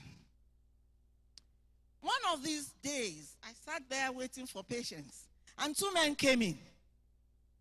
I said, okay, welcome, sir. Offered them the seat and say, how may I help you? They look at each other's face. I said, how may I help you? I said, okay, we need your assistance, doctor. So I said, okay, who is the patient? Oh, the patient isn't here. Okay, so how may I help you? Say, doctor, well, the patient is actually in the home. He's homebound. And doctor, we are tired. We've been taking care of him for a long time. Doctor, we are tired. Doctor, you know what? I think it's time for him to go. I didn't understand. Time for him to go. So I said, okay, you know what? Can you bring this patient? Let's assess him and know how we can help him. They said, no, doctor, no, we're tired. It's time for him to go. It's time for him to go. That was when, and now it just, it came to my mind and say, wow, what's this? So immediately, I was so stunned. And it's like, God help me. Just a brief prayer and say, God, give me wisdom. You know what they were asking for? Students, do you know what they were asking me to do? What is it? What is it? Mercy killing. Ha! Say, God, this is just somebody out of youth corps now. What do I tell them? But God gave me the wisdom. I said, sirs, I really appreciate all you have done for that patient. I can imagine how you've been going through this difficulty. But you know what? We can still help you. We can help you. Let's see this patient. Who knows? We can do something better. I can link you with people that will provide support for you. Many caregivers don't get support. I can help you with that. I can do this, I can do that. They were looking at me. And I said, you know what? God gives us life and he takes it. He did not give anybody another person's life. And more so, in Nigeria, what you're asking for, sir, is not allowed. The law is not there to back me up. But like I told you, please, sir, I'm ready to help you navigate these challenges. They now said, Doctor, thank you. We shall be back till tomorrow. The second one is a banker who came, then had started residency and said, Doctor, you know what? I need to travel. And I've taken all my leave, I've expended my leave. But this trip is very important. I need a 6 weeks off certificate. Yeah? Hey, this is a resident just starting. I said, which kind of profession is this? So I sat her down and said, look, my dear sister, no way. You know what? Let's walk around it. How can you get your HR to help you? A 6 week certificate, knowing you are not sick, and you are traveling abroad. I think he wants to go and do one business and bring in something. What do you want me to say? My name? Integrity? This hospital, UCH, nobody would support me. And I cannot go and tell my boss, my HOD, about this request. This is a public hospital. Even though no hospital should do it, but I know some people would do it. So she had to leave. Your integrity is important. Another tool is adaptability to technology. I've mentioned that. But in using this technology, remember that these devices are new additions to our armamentarium, not as substitute, but a complement to our clinical skills. Believe me, clinical acumen, which has been shown to be declining because of use of these new technologies, is still the most important in practice of medicine, especially where technology and cost are not affordable and not reachable. The other thing is you have to be compassionate and be patient-centered. Imbibe the concept of the whole person medicine. And lastly, for today, and importantly too, is to try to achieve a work-life balance. Remember, your identity extends beyond medicine. You are a human being, a friend to some people, a member of a family, and a member of a community.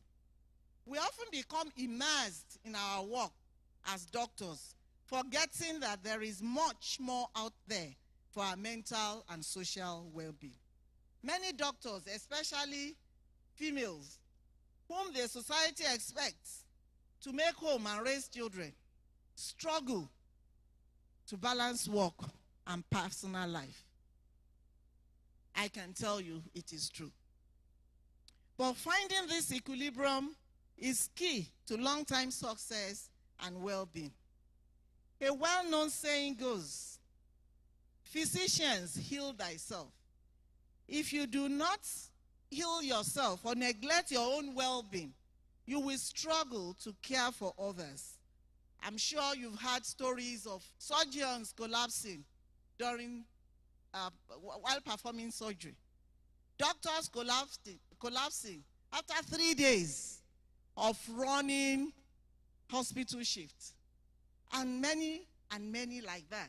We don't take care of ourselves. So please, don't join that league of careless doctors.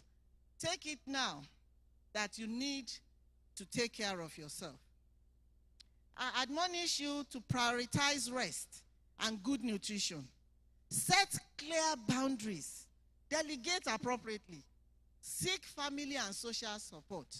Communicate openly and cultivate hobbies outside of medicine. Some doctors were asked, can we achieve work-life balance? And some affirm to it. Some mention that, yes, we can, but it could be difficult. One Dr. LB, anonymized, said, yes, we did it for 45 years. We had a baby during internship, another residency, another during specialist training. And that is me. I had my children like that. And he now said, but could I have done it without a dear wife and companion who herself was a graduate? He said no. So you need support. You need support. Then another one, Dr. J.O. said, I can't tell you there weren't any struggle. And that is me again. My talented spouse and I had silly fights about whose 7 a.m. meetings were more important or who needed to stay at home with a febrile child. All in all, we managed to raise a doctor and a lawyer, both employed and successful. I want to tell you that it was a struggle too for me. But what? My purpose, excellence. And I was also blessed with a husband that is understanding and supporting. And maybe I will say, sir, I will say I didn't miss road by getting married to someone in Ado Ekiti. I am Ijebu.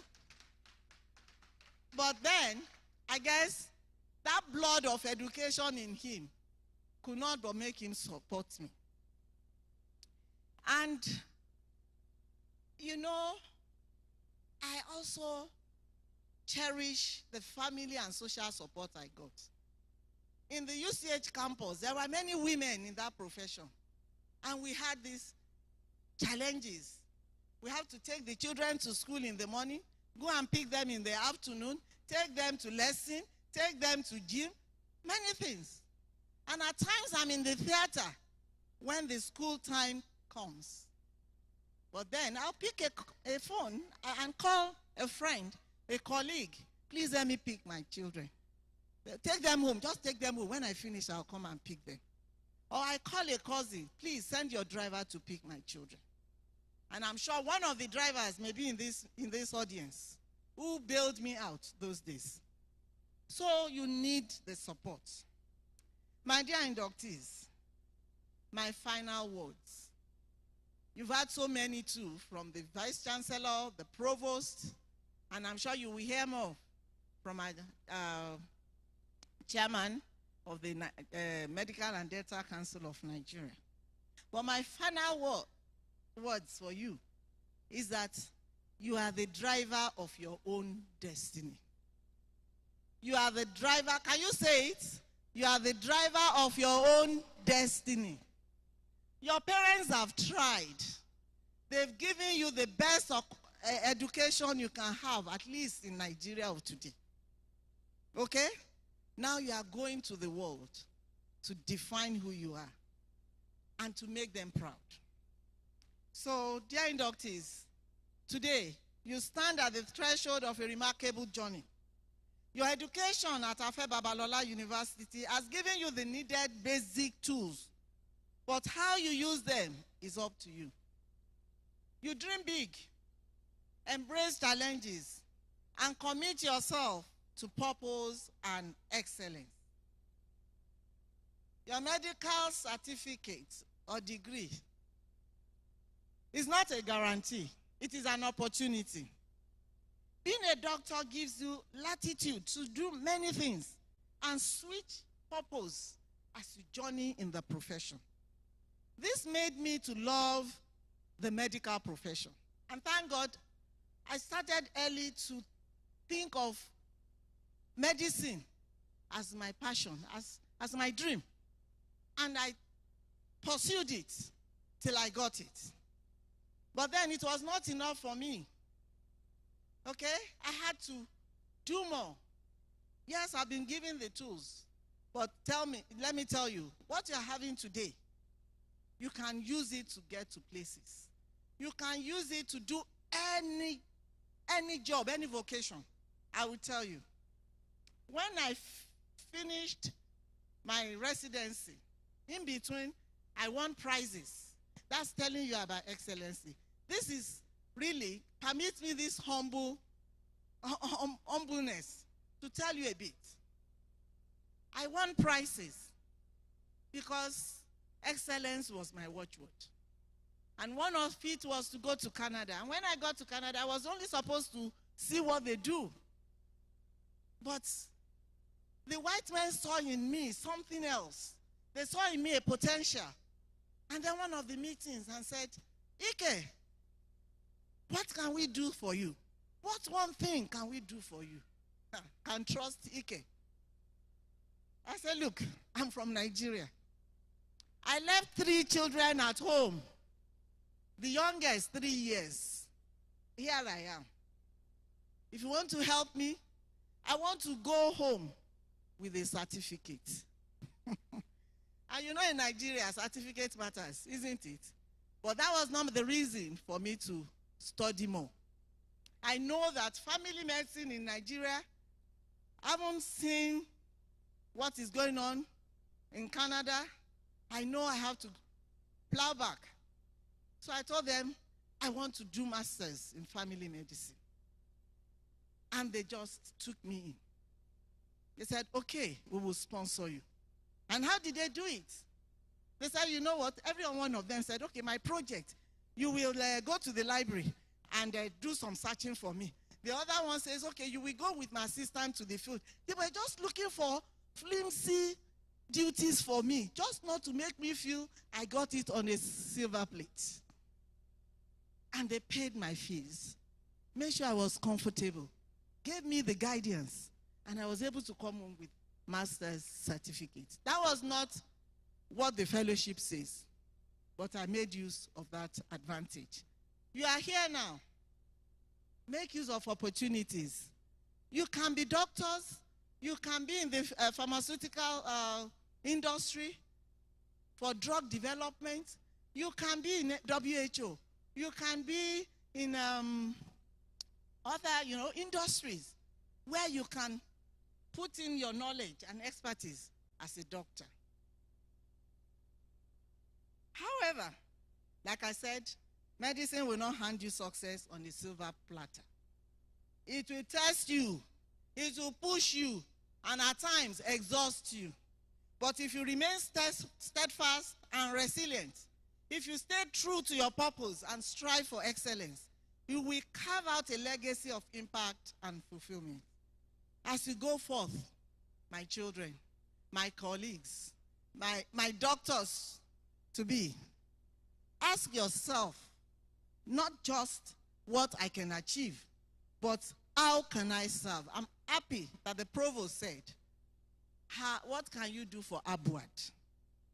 Let purpose guide your path and let excellence define your journey. Lastly, be guided by your faith. Remember, your work for mankind is work for God. Ask God for strength, wisdom, and all that is needed to channel a path of purpose and excellence. Hearty congratulations to our Kabiesi and your dear wife for this day in which you are seeing many of your grandchildren and maybe grandchildren coming out to be doctors just because of that dream, of that passion. I'm sure you are very happy. I am very, very sure. And I congratulate you, sir and ma. To the college, I say congratulations. I could see the joy in the Provost's heart, all over his face. And for that song, congratulations. It means a lot to him. If he can bring you out successfully like this after 6 years, I think I congratulate you, sir. You and the college, the staff, I think you've done a great job. Congratulations. To our dear parents, we cannot thank you enough. We cannot. I said that my parents, I can never forget them. That's Pa and Mama Shosonya of Ishara in Ijebu. That's, we call it Remo. They were educators, and they made sure we got quality education, and at home, moral upbringing. Parents, you've done same for these children. That's why they are here. And I pray that you will reap the fruits of your labor. Congratulations. And to our newest doctors worldwide, your future is bright. And the world awaits your greatness. Go out and shine. Go out and touch souls. Go out and touch lives. And you go out to remember where you're coming from. Thank you for listening.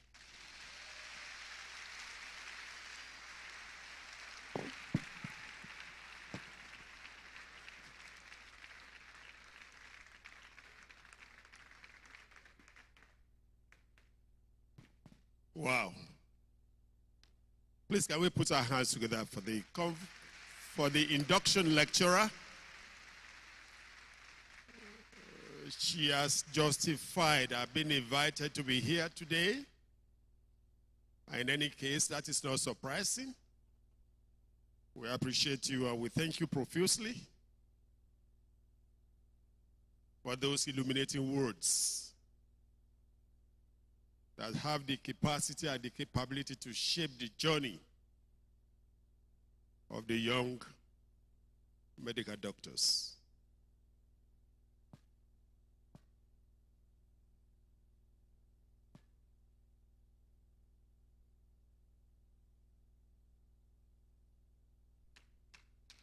Thank you, thank you, thank you, thank you, thank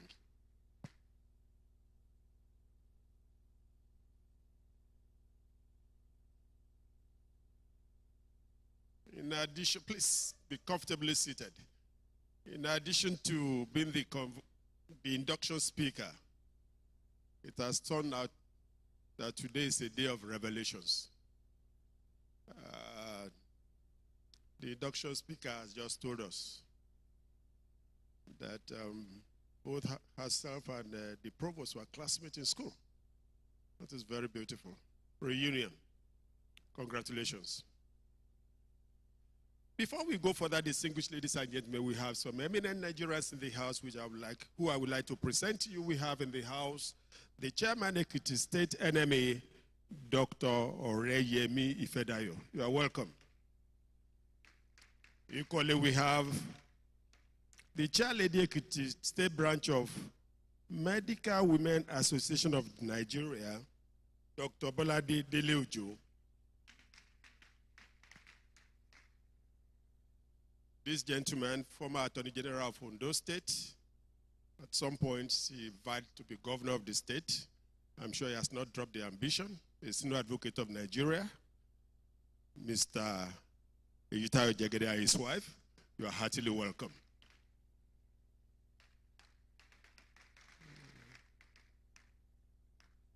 I have somebody that I have not seen in the last 50 years. We were actually classmates in school. He just called my attention here.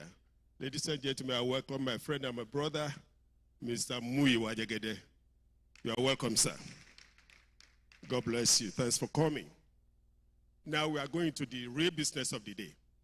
Distinguished ladies and gentlemen, may I, with your permission, invite the Provost, College of Medicine and Health Sciences, Mercuria Professor Laofel Gudupe, to please present the would-be inductees to the MDCN boss. Professor Gudupe, please.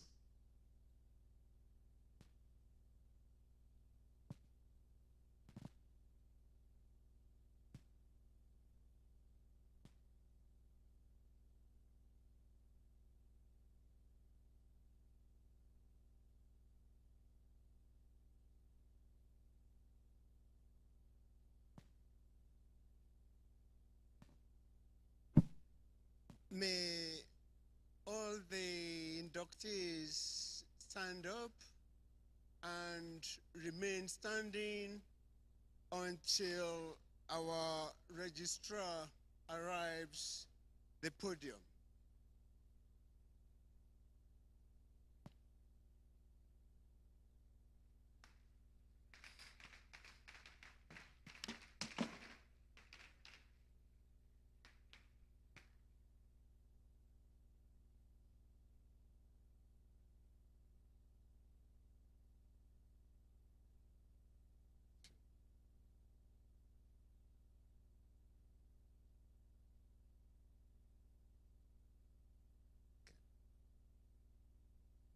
Yeah, we need it. I need it. Okay.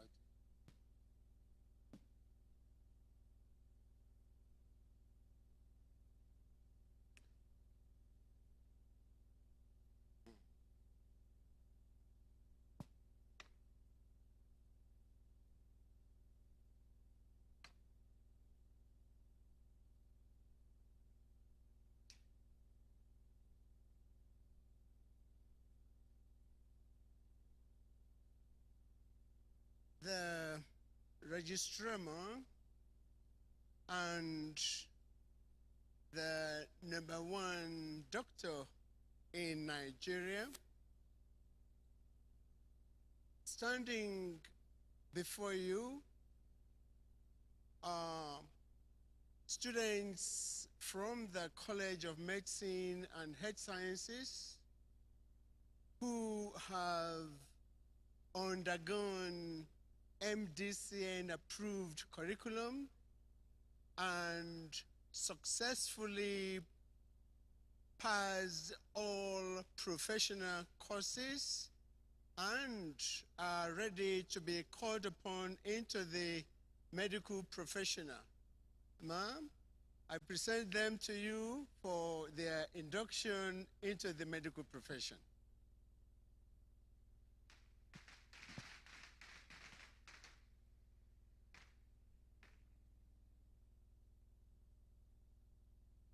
Wow. Thank you, Mr. Provost.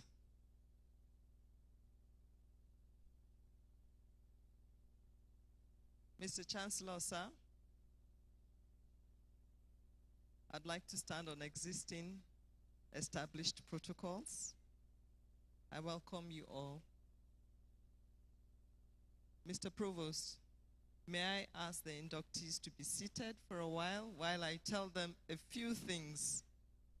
Please be seated.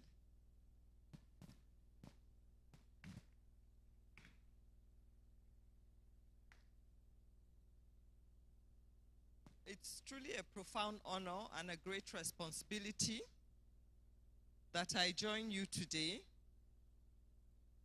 with the founder and Chancellor, his beautiful wife, Yaya Are, CEO of Abuad Ventures, the Vice Chancellor, and the Provost.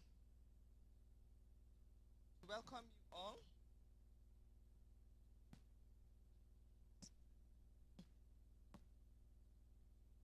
As we induct the newest medical graduates of Nigeria from Afe Babalola University into the noble profession of medicine.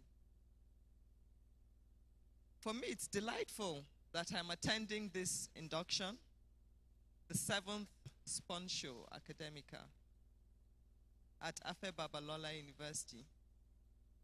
It's actually my first for the year 2025.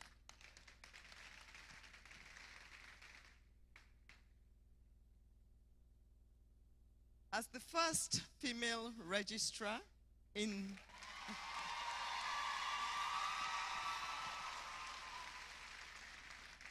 the 62 years of Medical and Dental Council of Nigeria,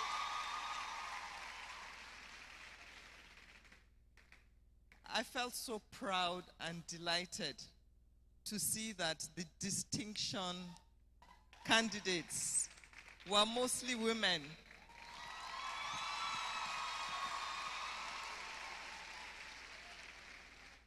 And I also see that over 50% of the inductees are also women.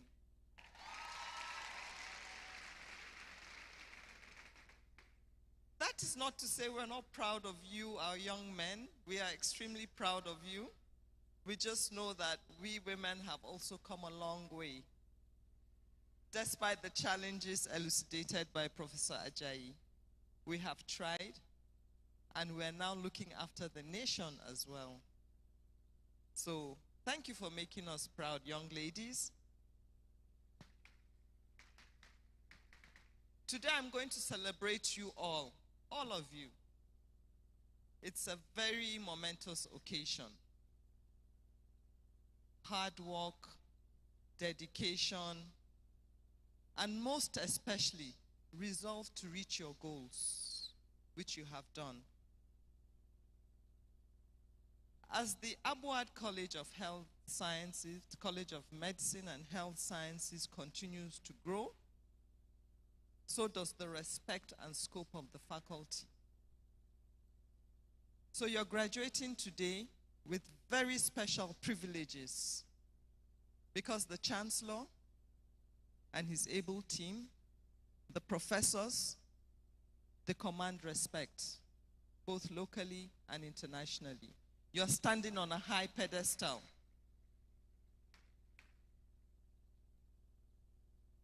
And there's no doubt the founder and the Vice Chancellor, whom I only met yesterday, a highly skilled, proficient, and versatile administrator, and a lawyer. They have put together a very conducive environment that is suitable for medical training, with no compromise in standards. Thank you, sir. Thank you, ma'am, for quality assured. I also want to commend our teachers of medicine.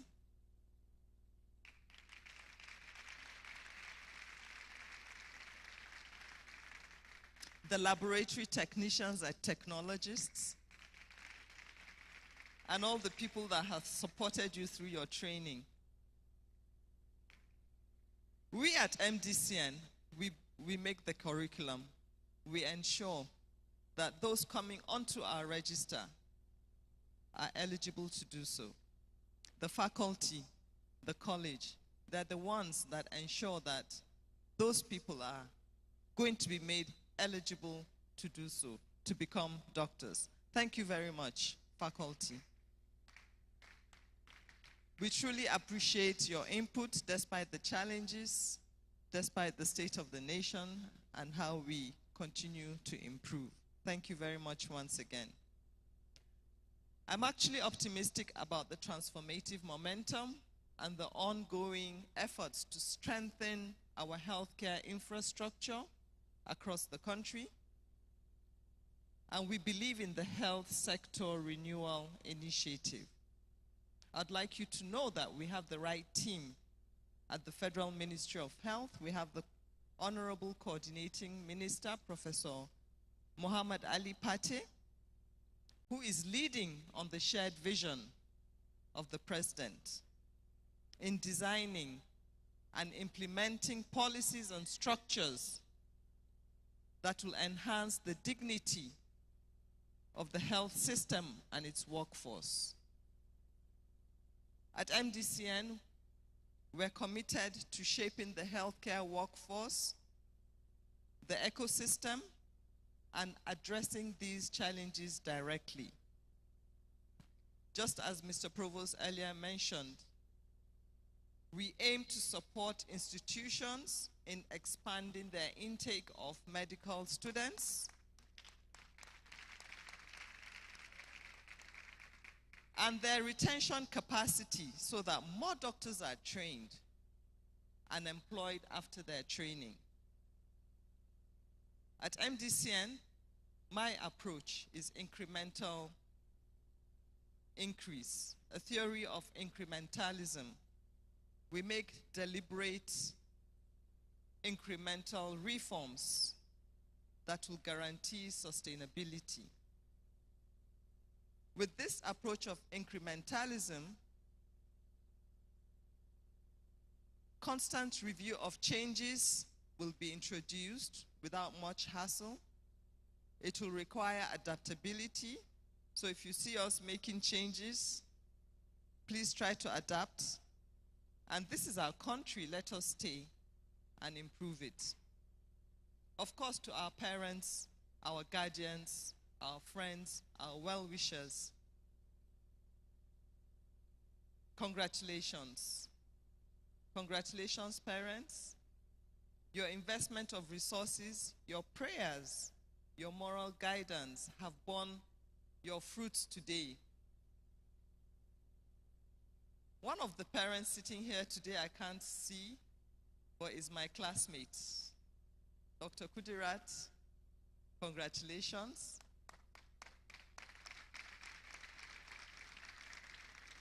She was my classmate in medical school. So we are not only celebrating the inductees today, but also the incredible support system behind them. Now I'm going to spend some time on the inductees. Are you listening to me? You have made your parents really proud. You have made us very proud. And we recognize your remarkable achievements. We know that medical school is no small feat. But I urge you to be mindful of the significant impact of the contributions you're going to be making. I want to remind you today is not arrival at your destination,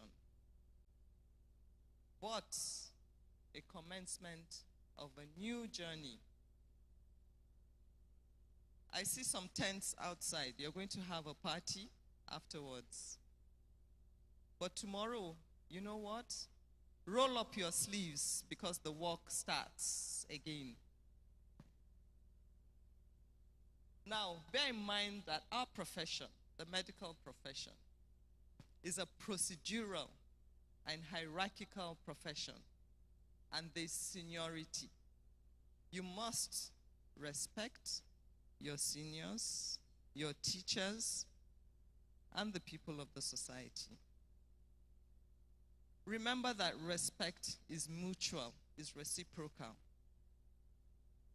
And you must also respect the team, the members of the team that you work with.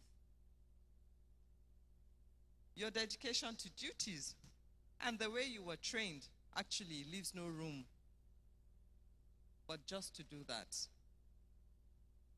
You have been trained by competent teachers, and as I saw Professor Ajayi mention, both in attitude, your behavior, your skills, and your knowledge.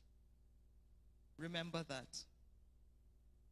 Admission into medical school is highly competitive. I don't know, Mr. Provost, when they were doing their applications, how many applications you received?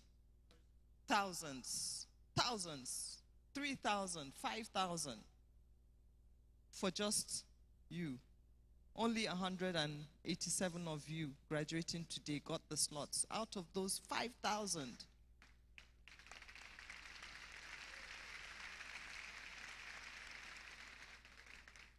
Not because they were not eligible, not because they were not competent, but because you were just chosen. It's just you, a calling.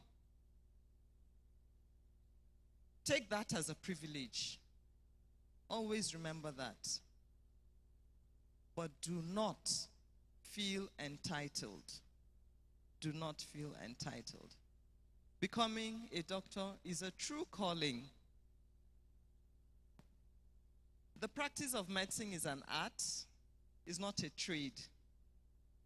It's a calling, it's not a business. You'll need to practice medicine equally with your head and with your heart. You're stepping into roles that require not just skills and knowledge, but also empathy and integrity. Are you listening to me, inductees? Okay. Every patient that comes to you has a unique story, a unique story. I was listening to Professor Ajayi when she said some came and wanted, you know, an option that she couldn't provide. Most people come to you in their lowest and most vulnerable situation. So you have to think about it. And when they look at you, they want to know, will this doctor provide cure and care to me? And they want to trust you. So treat them with respect. Be kind and leave no one behind. I want to tell you that your year is a special year. I saw 7th induction oath taking here. And it is said that when something survives for 7 years, it will survive forever.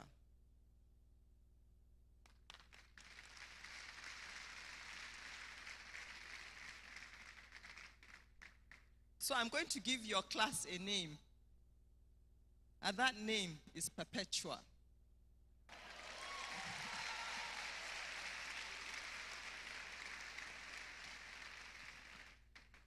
The name symbolizes your role as a group who have demonstrated the college's sustainability and ensuring legacy.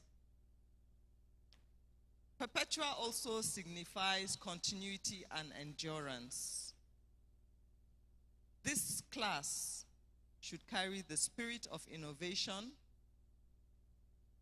of resilience, and continue to propel the college forward for years to come. How will you make it even more special? Have you started planning your alumni give back project? You should, because before you know it, you would have achieved so much for yourselves and also for your alma mater, Afe Babalola University. So start planning.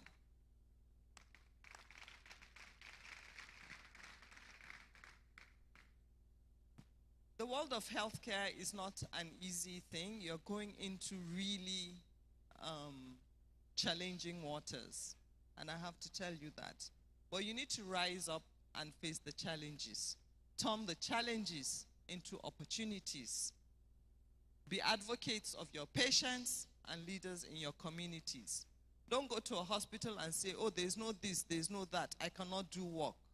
No, go and advocate to get this, to get that, so that you can do work.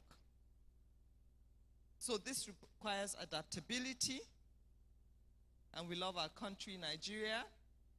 You stay and improve it. When I see my colleagues here who have trained you, and I wonder, without them sitting here, who would have trained you? Who would have trained you? So we have to think about it. So even if you go, improve your knowledge and skills and come back. But don't all go at the same time.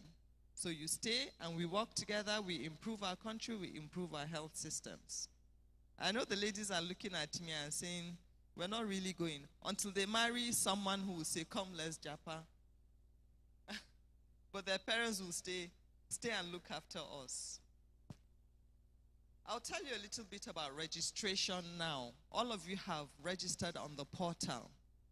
After the induction, your provisional registration certificates will be issued to you. And you're required to utilize it to create your accounts on the housemanship portal. If you're interested in serving in the federal institutions, we have 46 of them, hospitals. Then you select on the housemanship portal. We have over 70, about 76 other non-federal hospitals that are not on the housemanship portal. Those are state hospitals, federal hospitals, and some private hospitals that have been accredited for housemanship. Then you can, if you prefer to serve with them, then you approach them. But for the federal institutions, the selection is done on the housemanship portal. Most of the hospitals, or all the hospitals, have what we call an accredited quota. That is the number of doctors it can take. And we put the numbers based on the resources they have, the consultants they have, and the training they are able to provide to our new doctors. So we have a finite number of positions in those hospitals. If the number of positions is all taken up and exceeded, then it will not appear on the portal. More information about the housemanship placement can also be found on the MDCN website. Please find out. If you want to start your housemanship tomorrow, there is available space for you. It's always there. So no doctor graduating today cannot have a housemanship position. Only if you are choosy and you want to wait for a particular position. While I'm still talking to the houseman about the housemanship portal, let me talk to the parents also.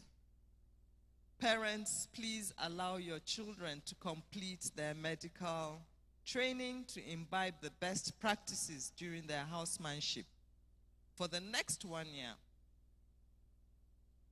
In the practice of medicine, skills are very important, and skills have to be hands-on. And that is what they learn during their housemanship. It's a period of immersion. And our rule says that the house officer must stay in the facility. They must stay in the facility because they're the first port of call for any patient. And it is a period of immersion. Once you imbibe the best practices during your housemanship, you're set to be a best doctor for life.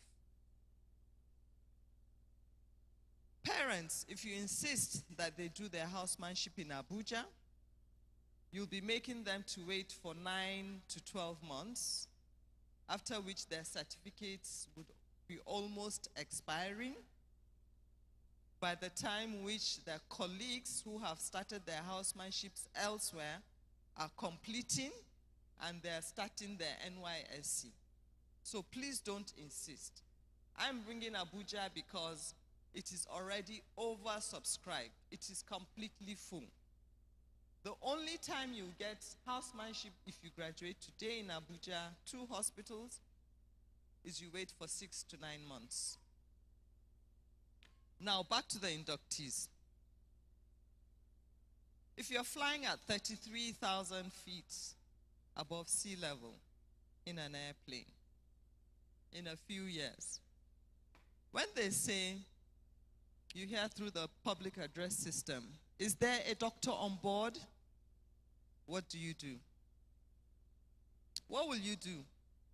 Will you raise up your hand and say, yes, I'm a doctor? Or will you go under your seat and pretend you are sleeping? What I learned during my housemanship 35 years ago is what will enable me to raise up my hand in the airplane and say, yes, I'm a doctor. What can I do? Who can I help? Whatever it is, whether it's a mother, a pregnant woman in labor, or someone who is having a heart attack, or someone who has just had some bad food and is having an indigestion, I will raise up my hand and say, yes, I'm a doctor on board. And you know how powerful pilots are? They can start a plane when people haven't boarded. They can refuse to fly. The doctor is even more important. The doctor on board can make a plane land because of things you find on a patient. So be that doctor. Be that doctor that will raise up their hands at 33,000 feet above sea level to say, yes, I'm a doctor. Who can I help? Do your housemanship very well. In the course of your studies, you might want to do subspecialization, specialization. Then you come back to the council and register your additional qualifications. And you must register your additional qualifications before you're recognized as a specialist. In whatever you do, make sure you renew your licenses every year so that you practice professionally and legally. So all these registrations I'm talking to you about can be done on the portal. You do not need anybody to assist you. You do not lend yourself to any scam. Pay directly on the portal. You don't need to send anybody money to get your registrations done. You pay directly to the portal. If you have any difficulties, send an email to MDCN. All the relevant emails are on the portal, mdcn.gov.ng. The second important thing after practice is practicing ethically and legally. So I need to remind you, inductees, the medical profession worldwide is under watch. What we're doing today is known to the GMC UK, is known to everyone else in the medical profession. We have regulatory agencies that are connected and speak to each other. Any report of infamous conduct against a doctor in a professional regard is duly investigated. In the case of MDCN, we have what we call the Medical and Dental Practitioners Investigating Panel. And if substantiated, is escalated to the Medical and Dental Practitioners Disciplinary Tribunal. This tribunal has the status of a high court. If found wanting, we could order a range of sanctions, including complete erasure of the name of the doctor from the register in case of grave offenses. Sometimes it's a temporary suspension. If a doctor's name is erased from our register in Nigeria, no other country will employ that person as a doctor. If a doctor's name is erased from the GMC UK, no matter what the reason is. In Nigeria, we're not going to re-employ them as doctors. In other words, there's no hiding place for grave offenses in medicine. That's a bit tough, right? Okay. Very soon your names will change. In fact, maybe some of you also, your names have already changed. What do they call you now? You go home and they'll say, doctor this, doctor that. Even your mother's names would have changed. Yeah, doctor.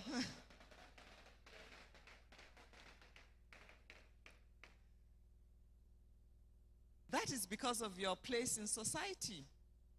You're respected in society. And for the safety of patients, I cannot overemphasize the importance of upholding the ethics of the medical profession and the expected conduct of doctors. As I mentioned, erring doctors will be sanctioned, but if you do well, we will protect you. So are you now ready for the induction? Do you still want to go on? Are there not some people that will back out in case they don't want to be on the register? I also joined Professor to encourage you to persist in your studies, acquaint yourselves with new innovations, new knowledge, and especially the codes of conduct and other regulatory policies of the Medical and Dental Council. So, Mr. Provost, I would like to proceed with the induction.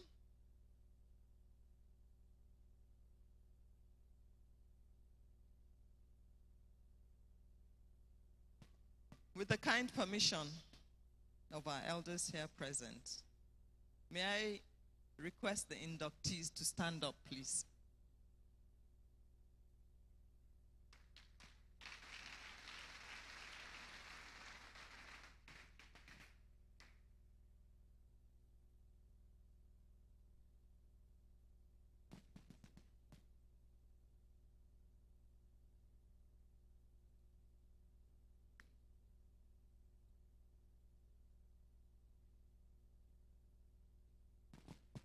First, we'll take the pledge, and then we'll take the attestation for the Medical and Dental Council. And the pledge is in your handbooks.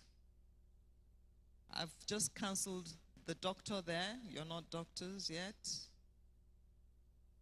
So you don't call yourself doctors yet.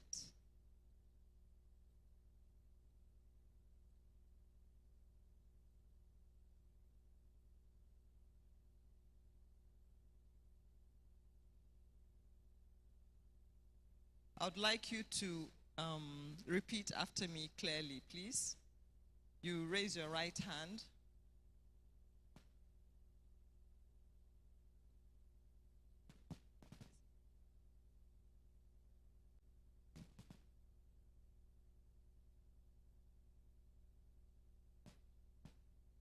Okay.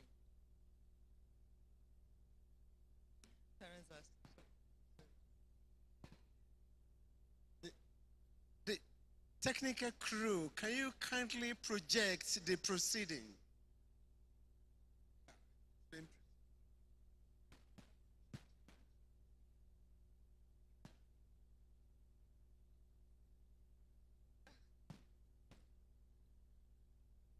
The media crew are very good. They're going to take photos of everyone.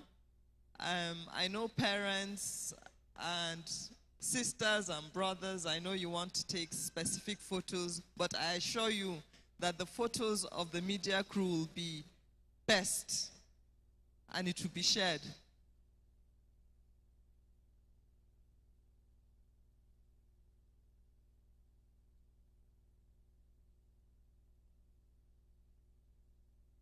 So inductees, can I have your attention, please? And repeat after me. Can I have some silence in the room, please? Can I have some silence in the room, please?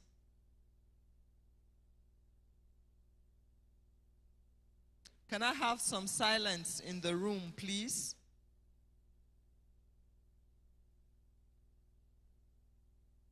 Thank you.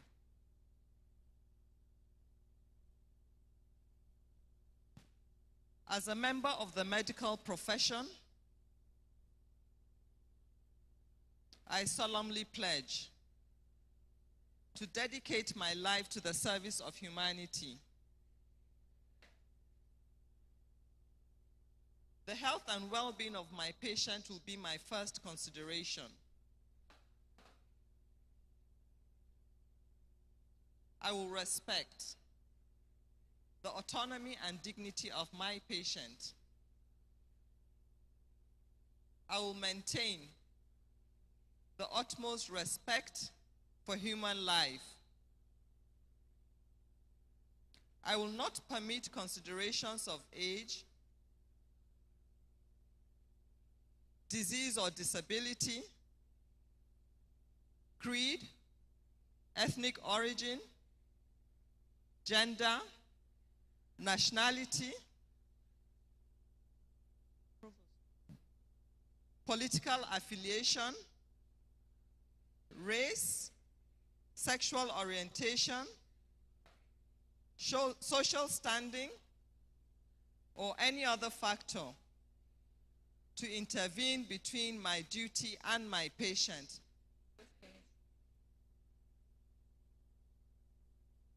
I will respect the secrets that are confided in me even after the patient has died. I will respect the secrets that are confided in me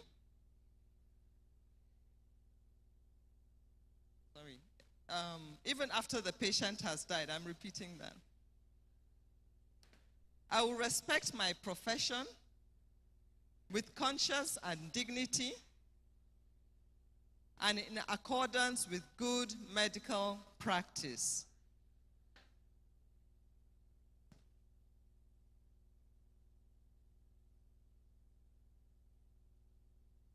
I will foster the honor and noble traditions of the medical profession.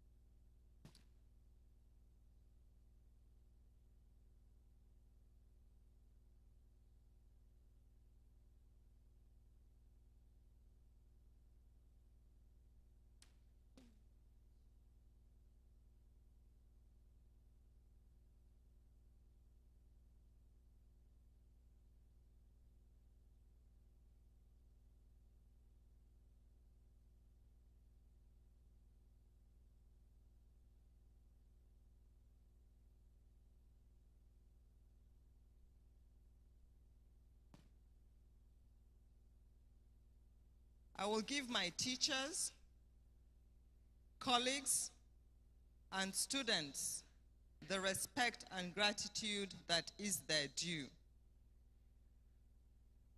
I will share my knowledge for the benefit of the patient and the advancement of health care. I will attend to my own health, well-being, and abilities in order to provide care of the highest standard. I will not use my medical knowledge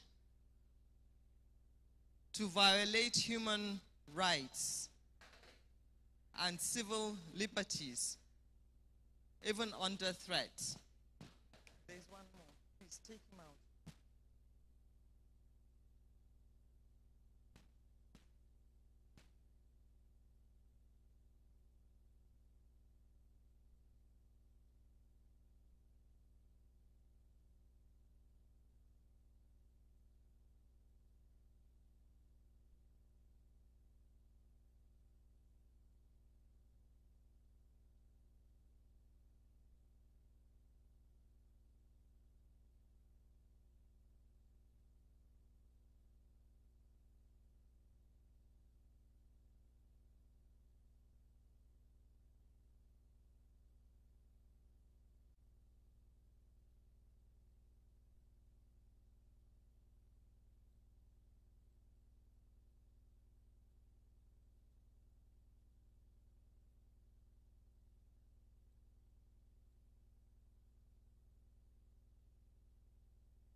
I make these promises solemnly, freely, and upon my honor. While we're still at it, you are now doctors, my dear colleagues.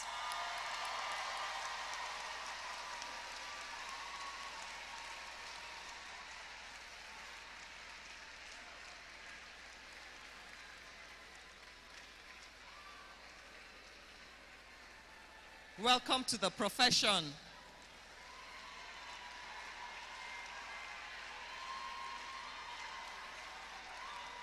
I'm not done yet. I'm not done yet.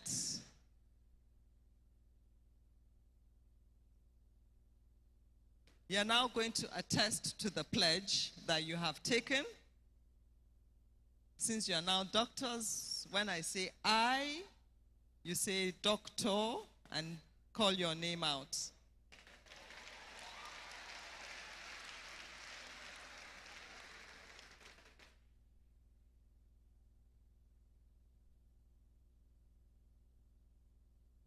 I, doctor,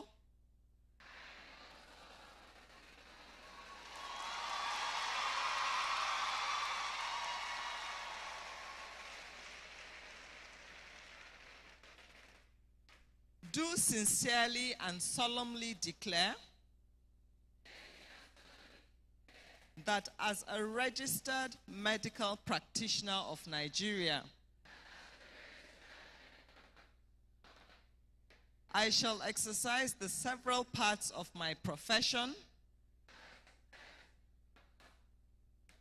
to the best of my knowledge and ability for the good, safety, and welfare of all persons committing themselves to my care and attention. And that I will faithfully obey the rules and regulations of the Medical and Dental Council of Nigeria and all other laws that are made for the control of medical and dental professions in Nigeria.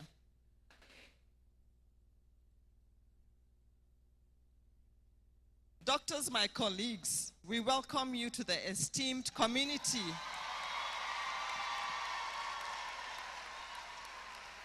of our medical professionals serving our great nation, Nigeria. You're welcome.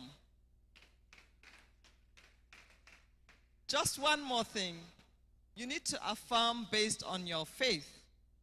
So based on your faith, you just need to say, I hereby affirm the oath that I have taken.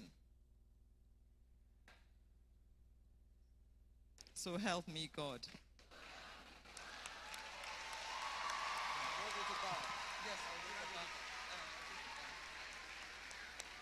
I'm not done.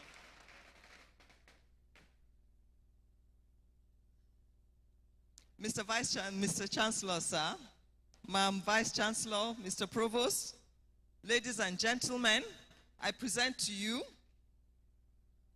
the newest doctors in Nigeria,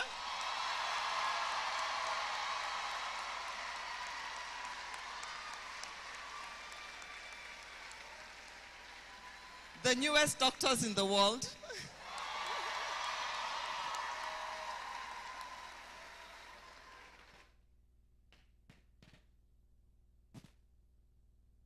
I must say, one of the first things you have to learn is respect, right?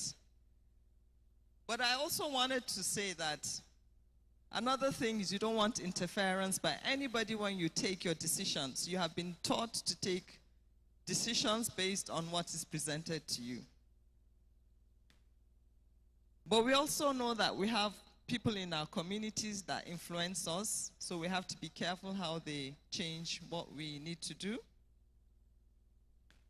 And that is one of the reasons why I waited a while, because I didn't want any interruptions. But we are also a group that represents respect and gratitude. So the university has given you an enabling environment to study for the past several years. The university has now given you a certificate that carries its name. And that certificate will open doors to the whole world for you. The Chancellor, sir, please could you receive this? New doctors, on the bow of 3, you take a bow. 1,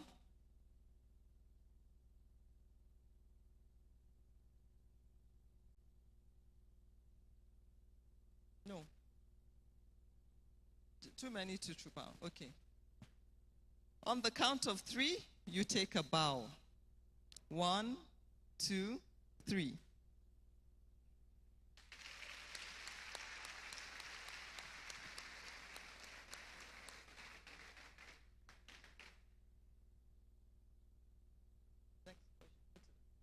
The esteemed faculty and teachers have contributed so much time, and they have sacrificed a lot in order to put you through training. For their expertise, their sacrifices, for them unleashing the potential in you to bring the best minds out of you, their mentorship, their guidance, their commitment to excellence have been instrumental in preparing you for your future as medical doctors. Mr. Provost, sir, can you please accept this on behalf of the faculty? On the count of 3, you take a bow. 1, 2, 3.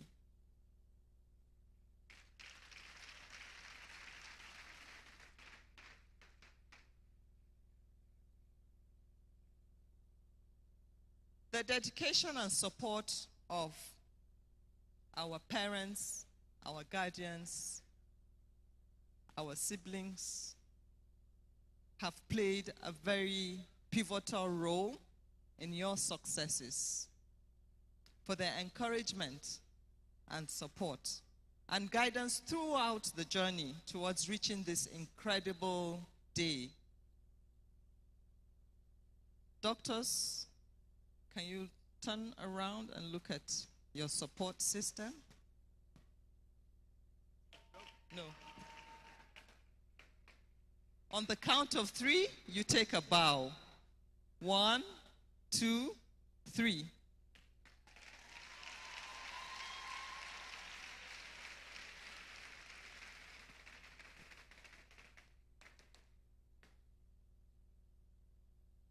Okay, my dear colleagues, I present you to the Provost, your new doctors. Thank you very much.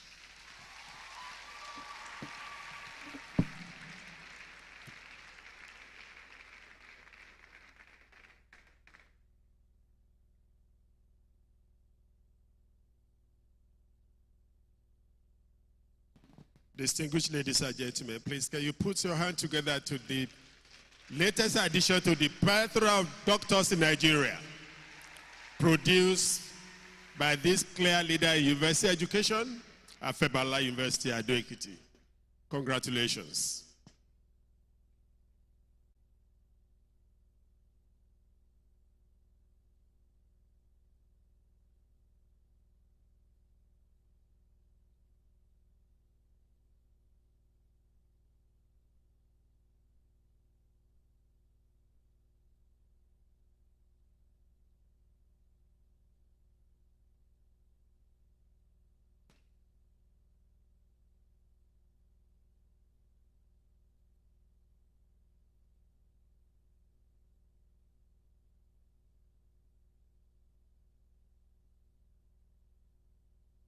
Thank you very much.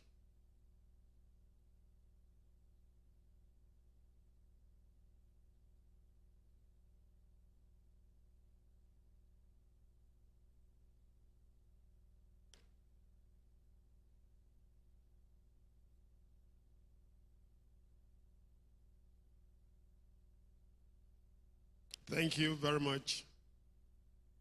Please, you may be seated.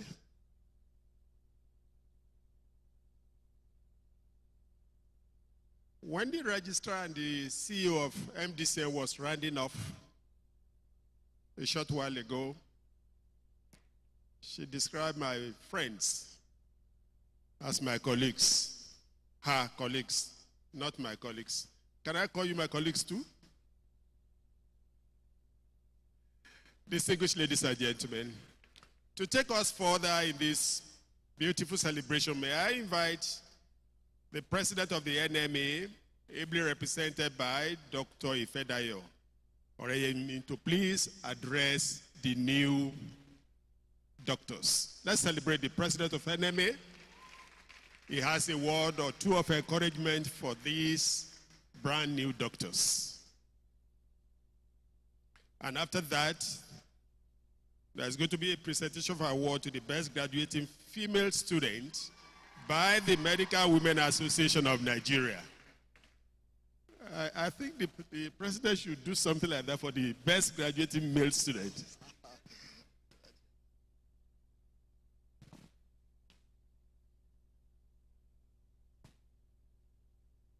Good afternoon, everyone. My name is Dr. Ifedayo Oreyemi, the chairman of the Nigerian Medical Association, Ekiti State Branch. And today I stand before you representing the president of the Nigerian Medical Association, Professor Bala Audu, to welcome into the fold the latest set of medical doctors within this nation and our country. Good afternoon, everyone.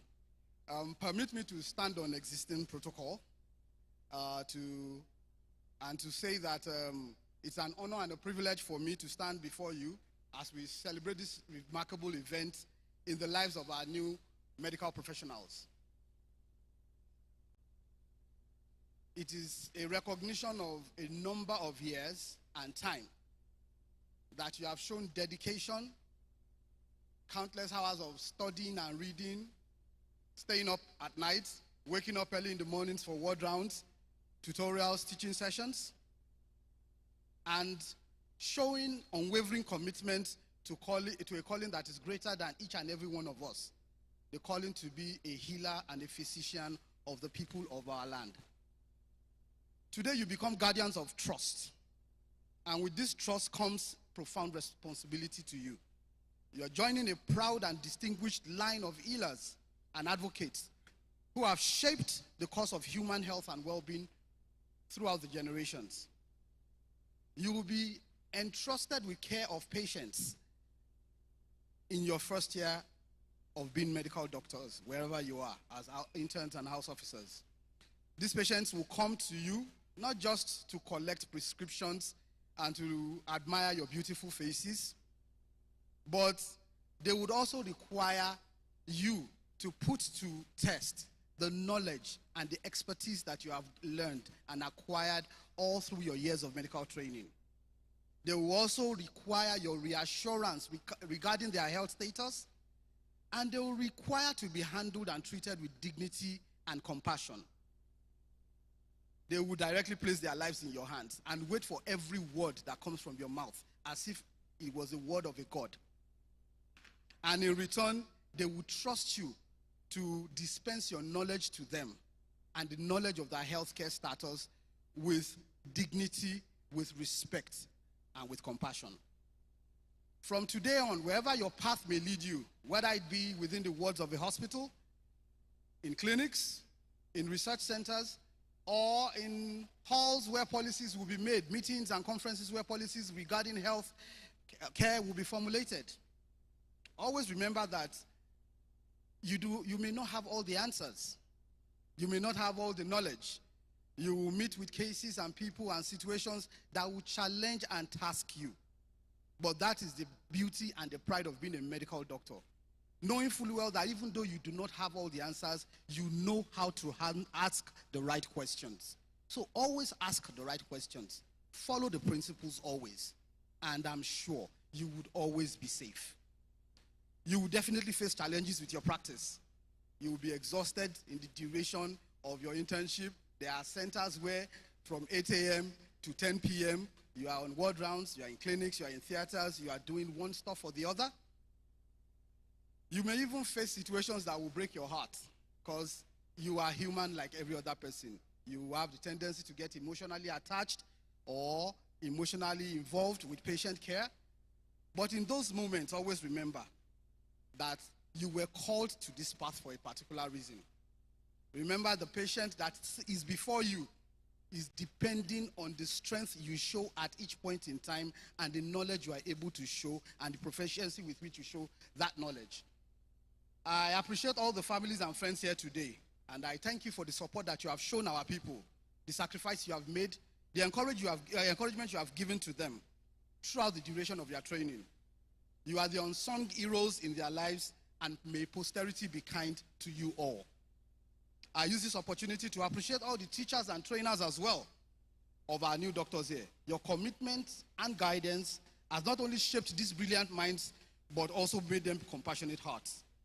To our new colleagues, let the oaths you have taken today be a promise that you keep every day, and they should not just be words that came off your tongue. Congratulations to you. Your country needs you, our people need you, and our world needs you more than ever before. Welcome on board, doctors. Thank you very much.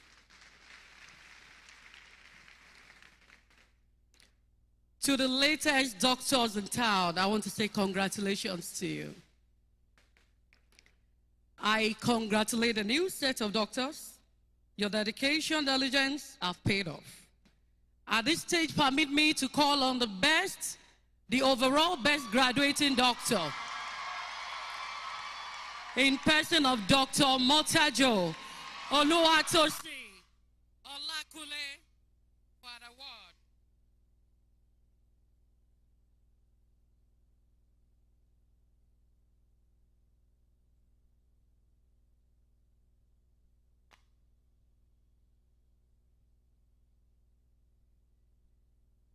It's my honor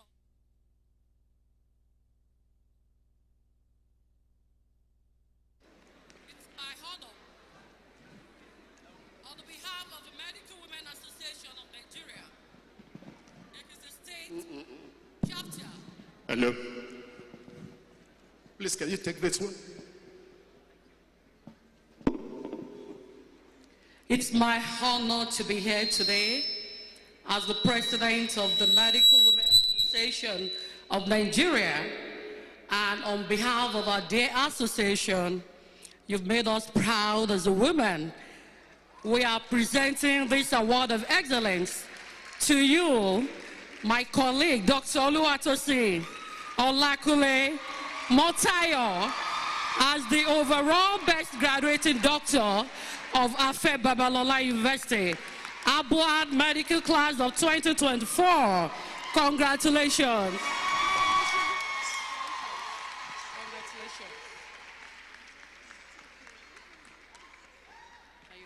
Also, I would like to decorate her with the emblem of association.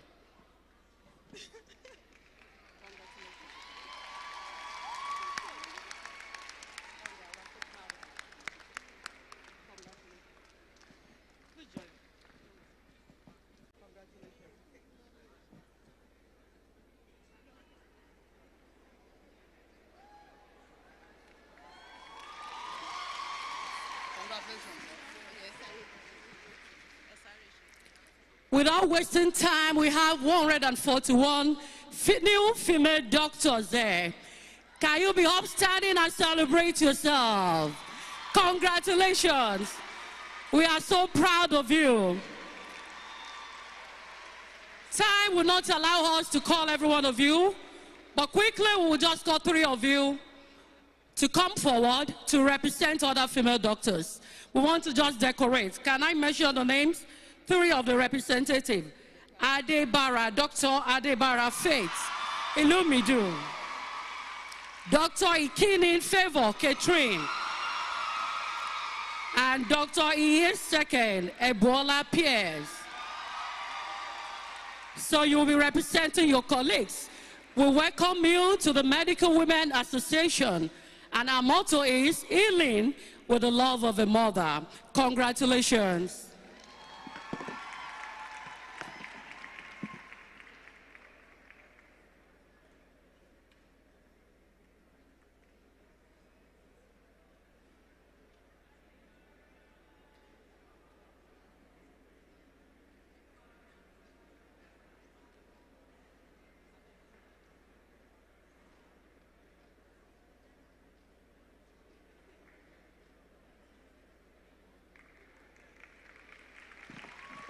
Hello.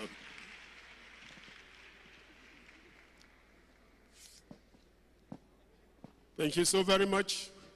We appreciate you, the leadership of the NMA.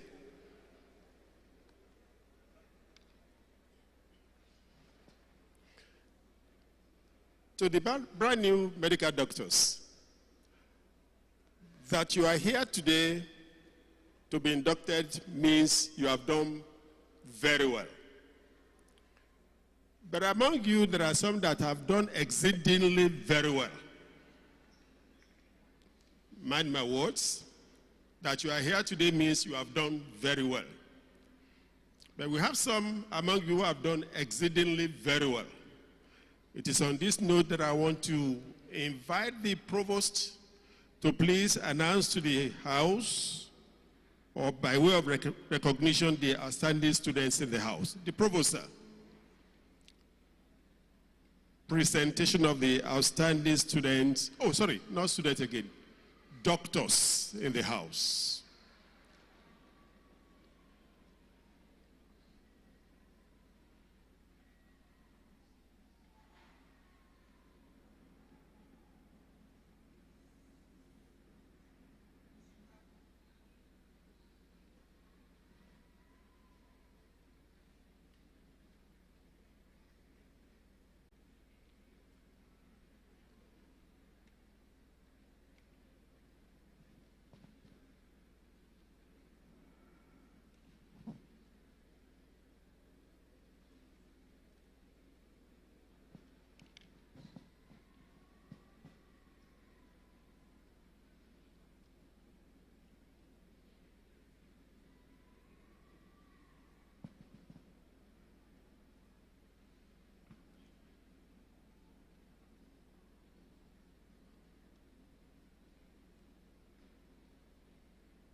Ladies and gentlemen, we have very, very outstanding students. This is a perpetual class studded with outstanding students. 47 of them have distinctions from their 100 level to their 600 level. So we're going to be presenting them with some awards. I would like to call on Dr. Linus Enye to join me.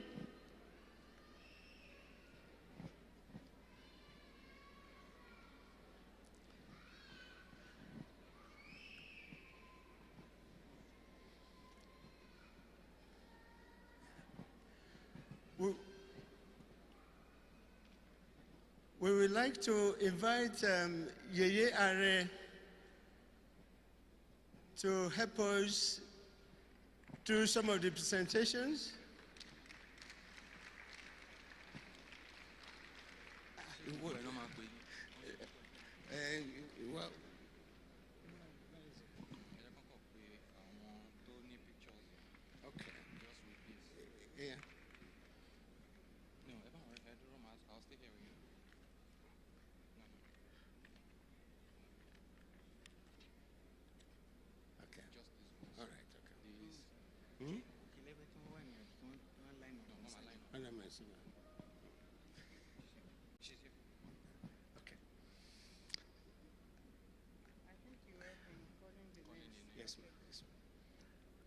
I'll call first of all on the most outstanding student with 7 distinctions.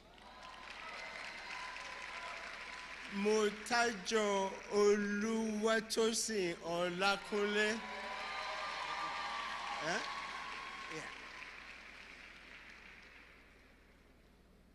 Ojogbena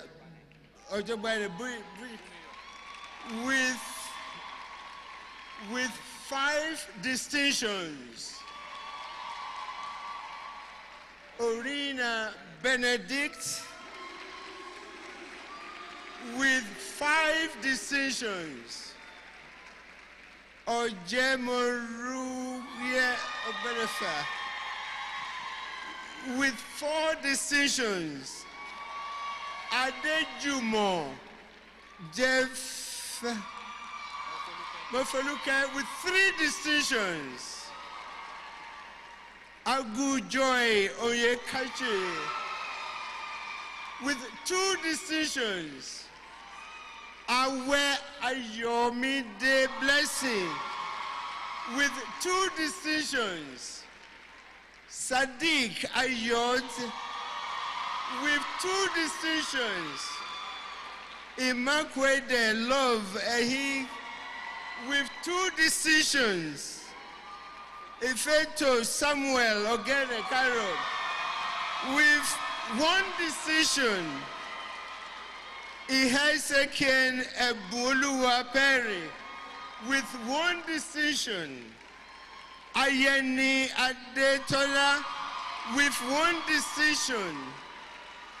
Jagede Folashade, John Kadipeshole with 1 distinction. Johnson Vanessa, Lawal Aminat Temitope, 1 distinction. Lawal Farid Akaniro Deborah, Alao Bolaji Williams, Agoha Shinaza, Adebayo Blessing, Osab Bohem Agwebo, Adebara Faith Inumidung with 1 distinction.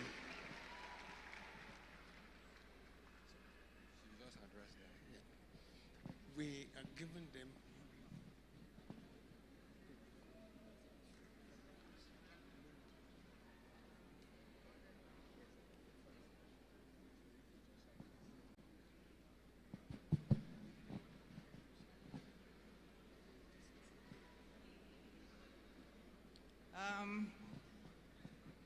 on behalf of the founder and the entire community of Afeba Bala University, I want to say congratulations to each and every one of you, even for making us proud and your parents and the world at large. Congratulations. God bless you.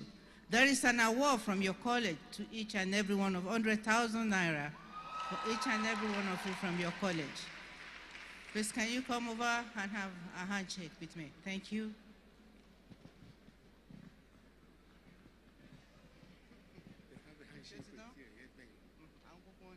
good morning.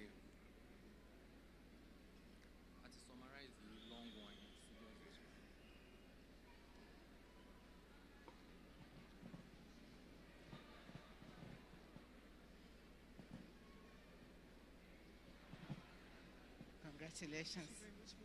Thank you so much.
Hello.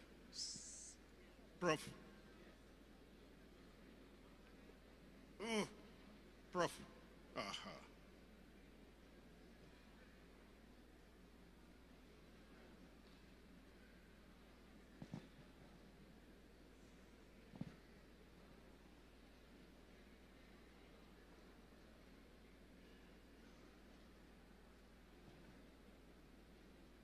Stand up for the champions, stand up for the champions, stand up, stand up, stand up for the champions, stand up.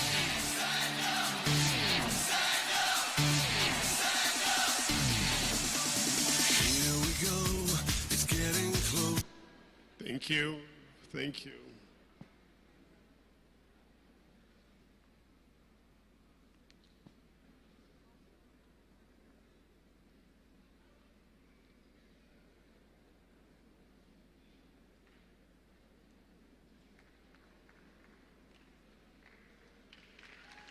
Thank you. Thank you and congratulations. Thank you and hearty congratulations.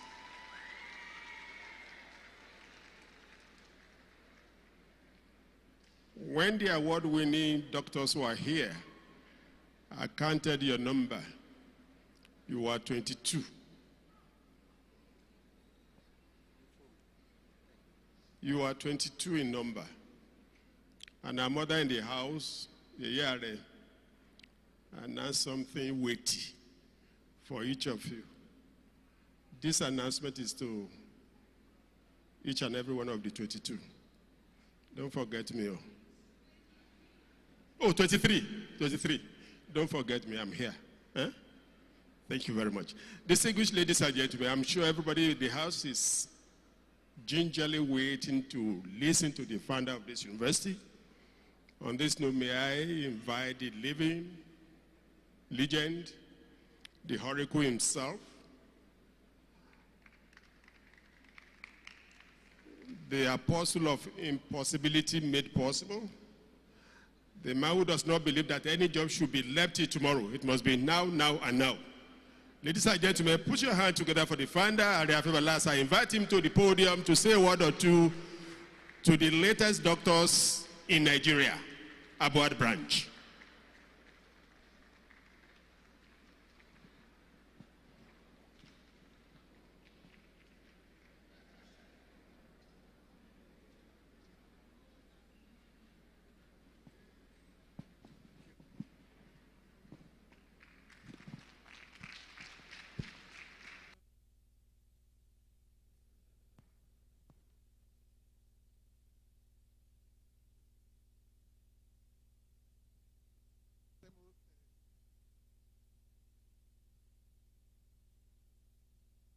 Good afternoon, everybody.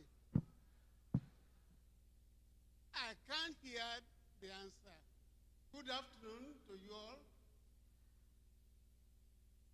I'm very happy to be with you. Sit down.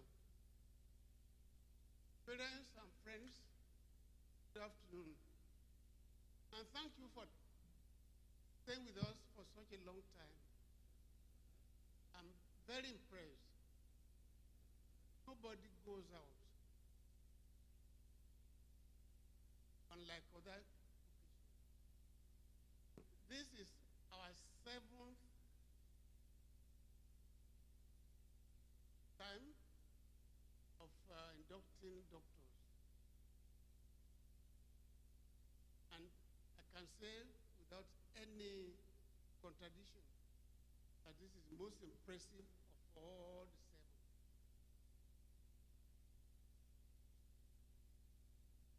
It has been made possible by God, but the color added to it, makes it different, is both by the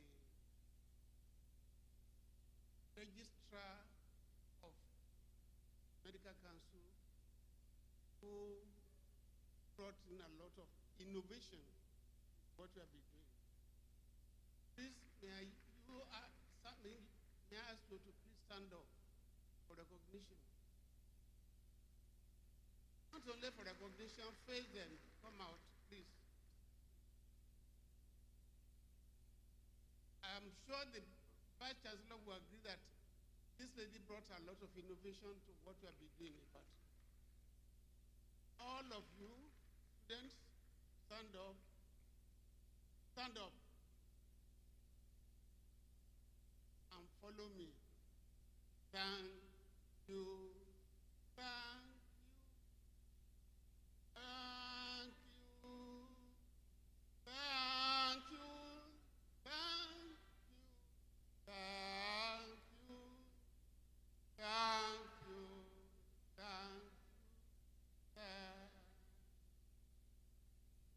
Thank you. Thank you. Thank you.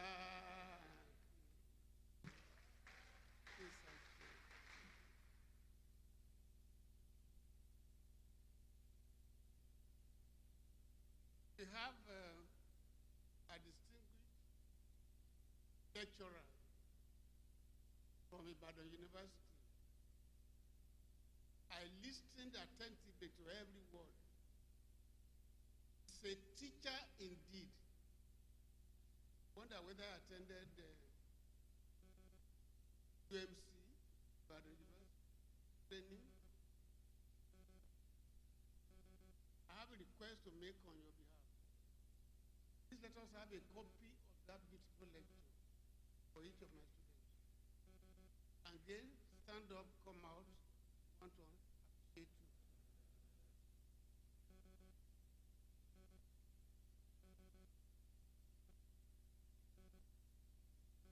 Move to this side. Stand up, my student, not my student, my doctors now. Stand up. Thank you. Thank you. Thank you.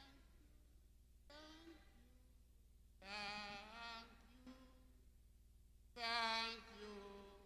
Thank you.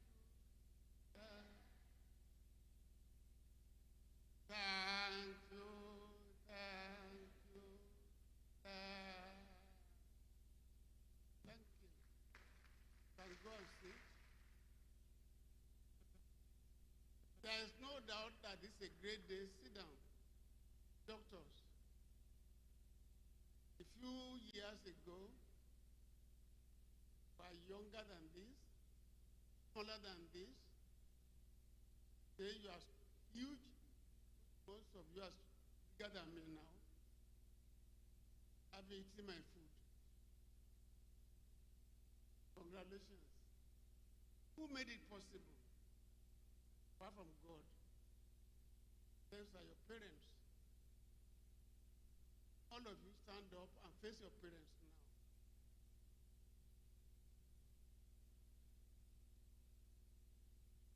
And say after me, parents, listen to us. We are very, very grateful sending these children to us. They are doctors. I'm very happy. God is also happy with them. Thank you. Wave to your parents. Thank you. Thank you. Thank you. Thank you. Thank you.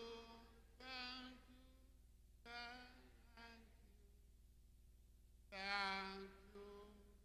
Thank you. Thank you. And lastly but not the least, face your teachers who had helped us, who had trained you day and night, follow their rules. The only university where there's teaching in the evening, there's none other in the country. The only university where our students reside in the campus, there's no other university. Please face them and thank them. My teachers, thank you. Thank you. Thank you.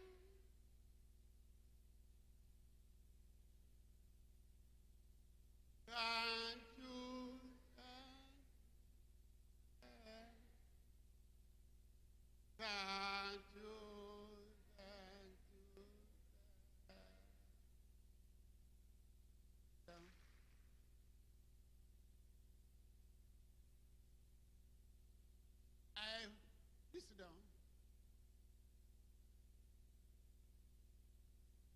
to be a lawyer.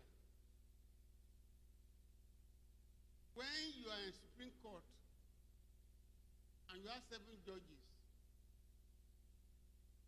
and after the case, they will ask the leader among the judges to read out his judgment.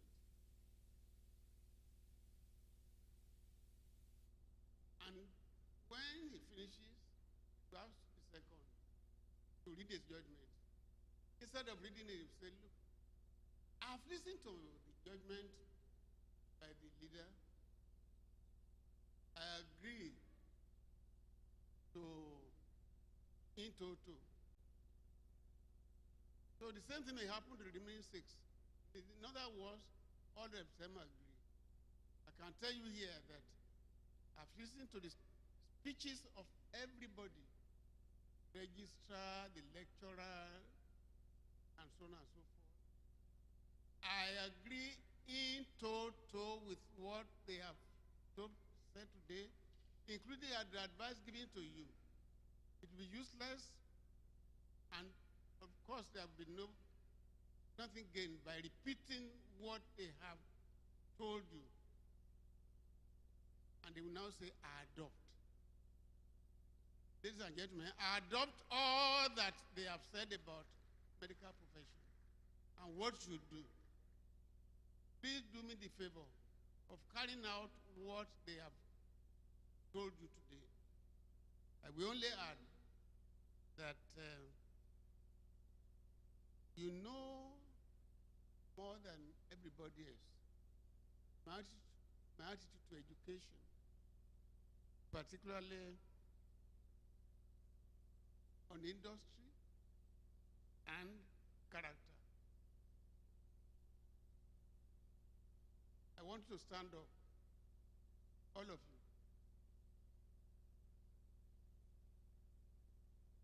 I still work for 18 hours a day.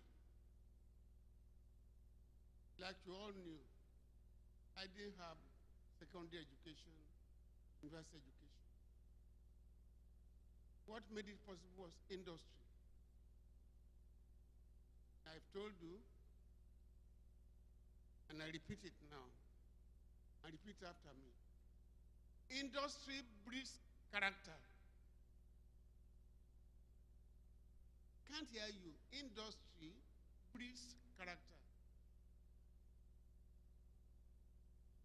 Character breeds faith. Faith never fails.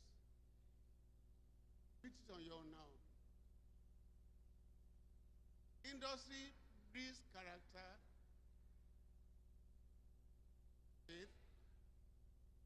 Go and follow my advice and you make it in life. Thank you.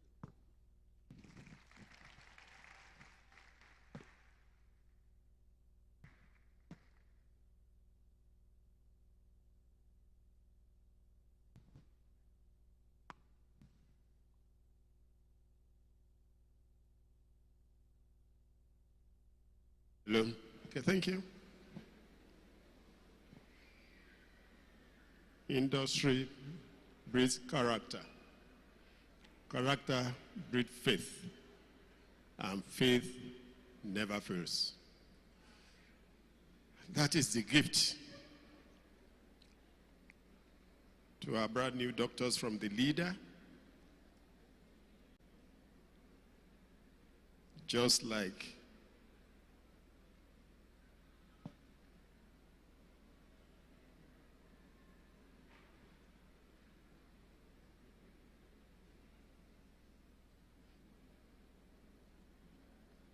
so you can live by these abiding words by the leader.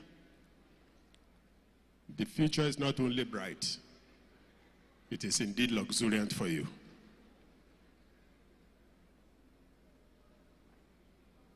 Industry builds character. Character in turn breeds faith. And faith never fails. Well, thank you very much, sir, for those beautiful words.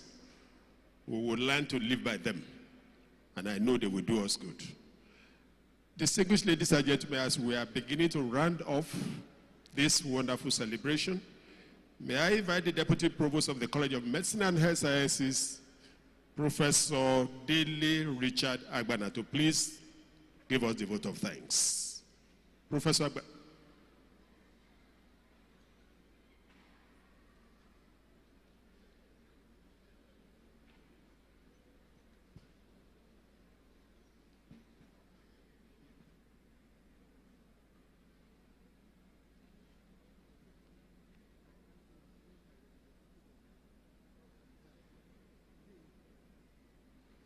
Oh, there's a critically important issue. Critically important. We must indeed listen to this wonderful Nigerian. Somebody to respond on behalf of the new inductees. And that is going to be the best graduating student, I guess.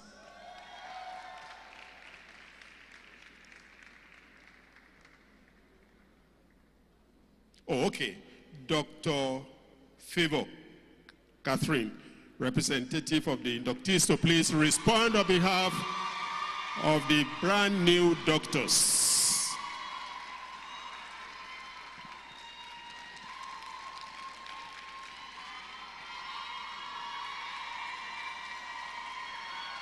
Good, good. Celebrate her. It is not for nothing that she's been asked to represent you.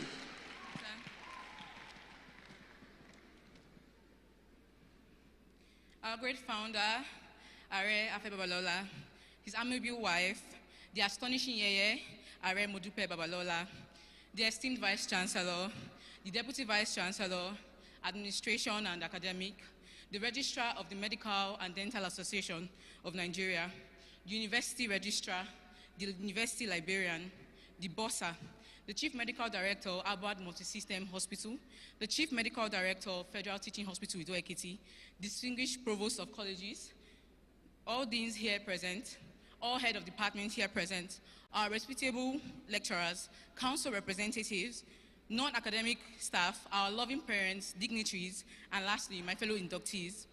My name is Dr. Ikini Favor. My name is Dr. Ikini Favor Catherine Onyinyechuku, and I'm honored to stand here today as a representative of the 40th graduating set of 2024. We are extremely grateful beyond words to all who made it possible for us to be here today. We begin by expressing our immense gratitude to God. Words cannot adequately convey our thankfulness. After each professional exam we have written, we recognize that our success is due to His grace and His mercy, not our own abilities of knowledge. Medicine has taught us these profound truths. It is God that began, continued, and completed this journey for us. Therefore, we owe our deepest thanks to God. We express our sincere gratitude to our father and the founder of this for establishing a nurturing environment for learning and character development. Thank you, sir. We are deeply thankful for the growth we have experienced, which has brought us to this oath-taking ceremony today. We appreciate everything you have done for us, sir. We are also thanking our amiable mother, Yeye Are Modupe Babalola, for her constant support. She has been instrumental in the founding and nurturing of this institution, standing beside our founder. This has created an environment where past graduates have thrived, we have received excellent training, and future students will also benefit from the exceptional educational approach. We extend our sincere thanks to our indefatigable Vice Chancellor, her deputies, the Provost. We deeply appreciate your tireless efforts and unwavering support to us. For years, you have readily been available to listen to our content and take action. We have personally witnessed your commitment to our well-being and positive impact you have had on our education.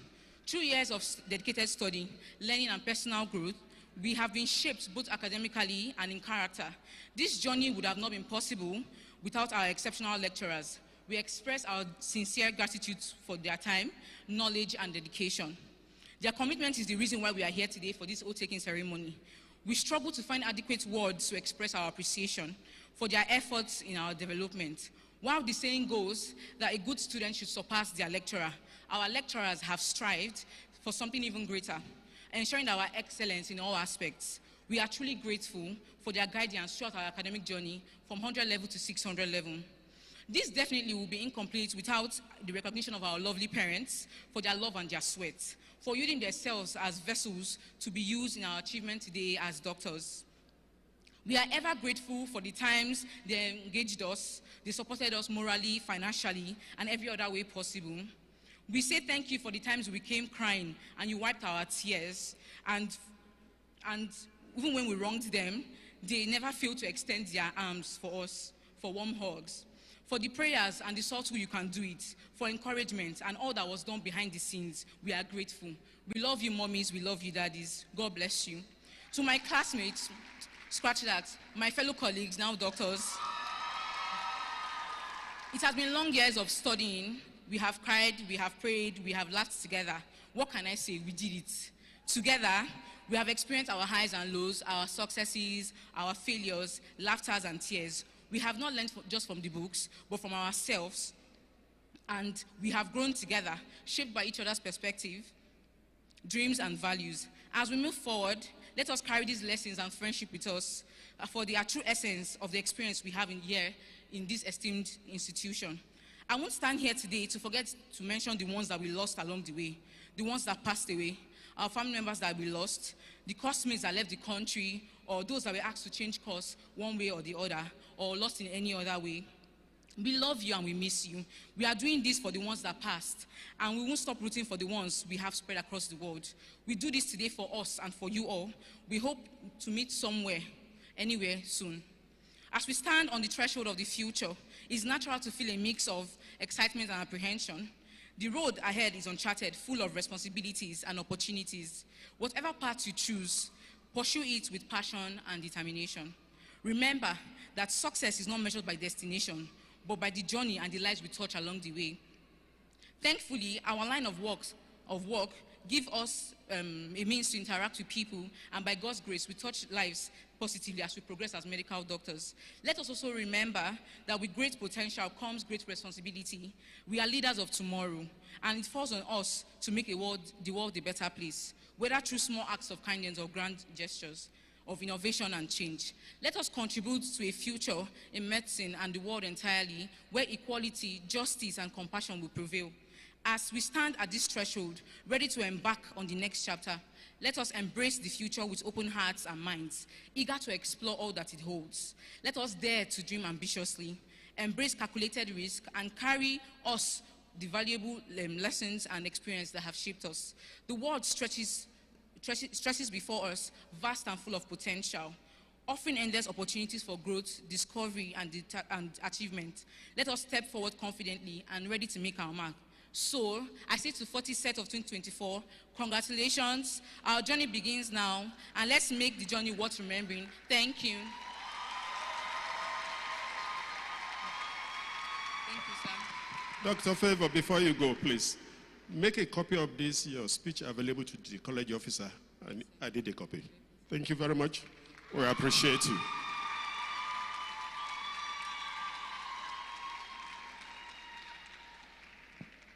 Distinguished ladies and gentlemen, in rounding off, with your permission, may I invite the Deputy Provost, Professor Dele Richard Agbana, to please give us the vote of thanks.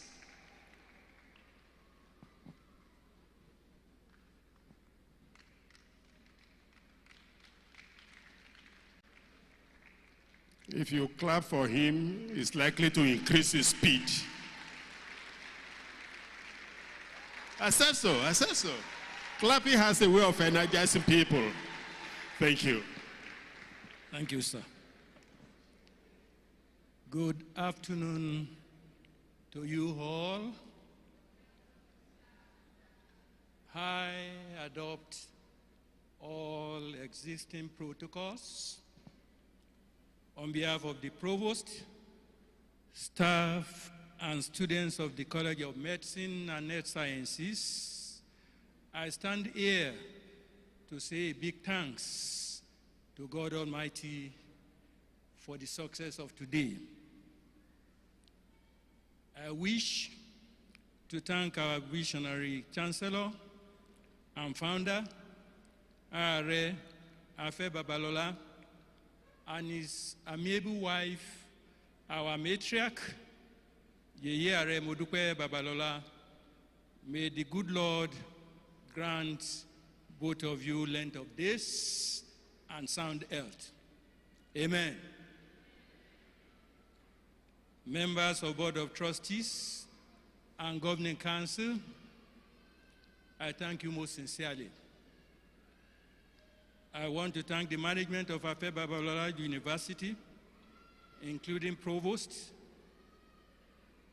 deans, directors, professors, ably led by the Vice Chancellor, Professor Smaranda E. Olanide, our indefatigable leader. Our deep appreciation goes to the first female registrar, Medical and Dental Council of Nigeria, MDCN, Professor Fatima Kiyari, who personally conducted this induction. We are most grateful, ma'am. The Nigerian Medical Association President, ably represented by the Chairman, Ekiti State NMA, and our medical elders here present, I thank you all for coming. I want to recognize our pioneer Provost, Professor Sonia, and his family, the proud parents of today. I congratulate you. A special thanks to our erudite guest lecturer, Professor Ikeolua Ajayi. Your thoughts have informed us, instructed us, and inspired us. Thank you very much. I wish to appreciate the management of Federal Teaching Hospital, FETI Ido-Ekiti, ably led by the CMD, Professor Kunle Ajayi, the management of Abuad Multi-System Hospital, Hamsh, led by Dr. Kolawole Bumi Ogundipe, the CMD, I say thank you. The Provost of EXUT, Professor Ajayi, we appreciate you. The faculty members and deans of faculties in the College of Medicine and Health Sciences, I appreciate you all for job well done. The representative of governments here present, our royal fathers, men of God, and gentlemen of the press, I say thank you. Our exceptional parents and guardians who kept faith with us, we are most grateful. To members of induction committee, I thank you for a good job. Finally, to the brand new doctors, the perpetual class, congratulations once again, and make sure you give back to Abuad. I wish you all Johnny Masses. I thank you all. God bless.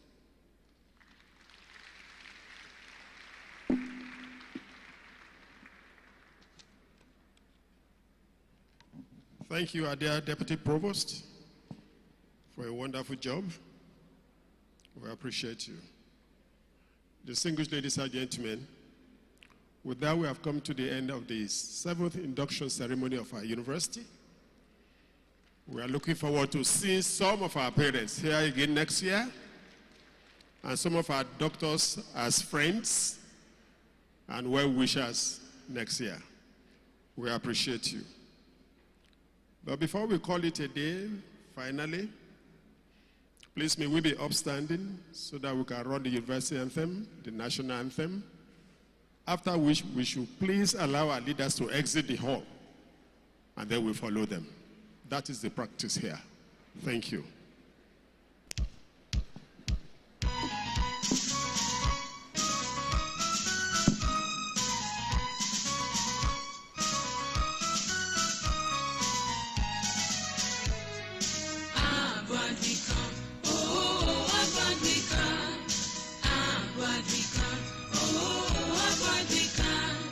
Founded by a faith, by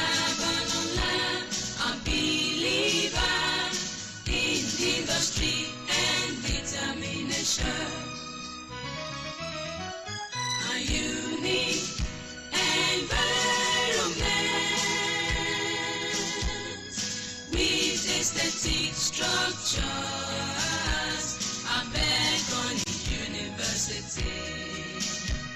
Delivery unequal, design for high quality education to mold character and infuse knowledge how to lead others. Proud of Abuad, the launching pad to excellence with determination and faith in Abuad philosophy of industry, service and character. Our future for greatness and excellence is assured. And excellence is assured. And excellence is assured.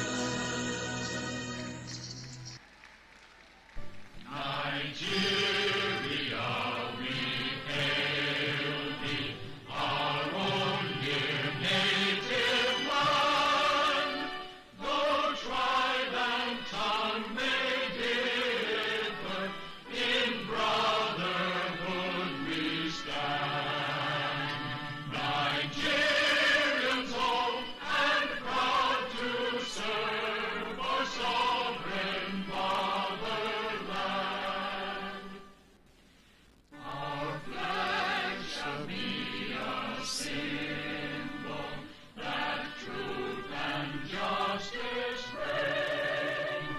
In peace or battle honored, and this we count as gain. To hang unto our children a banner without stain. O God of all creation, grant this our one request.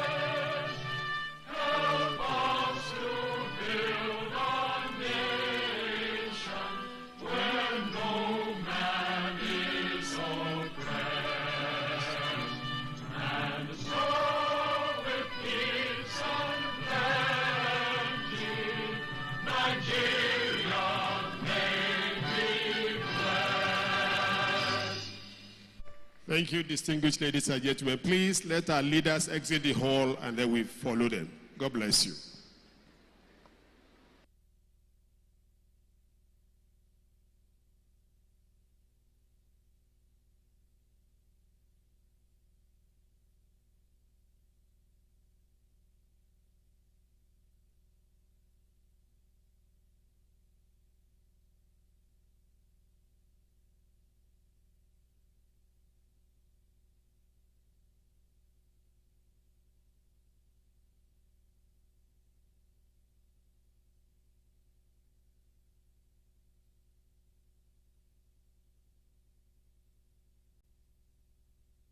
Mo dúpẹ́ oníbùwọ̀rẹ́ bàbá gbọ́ pẹ́ mi.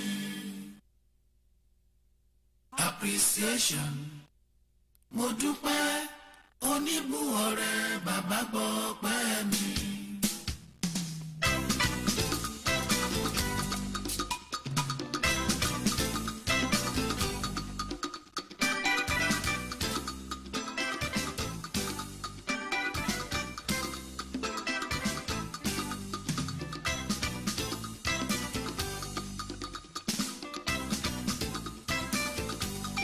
Appreciation.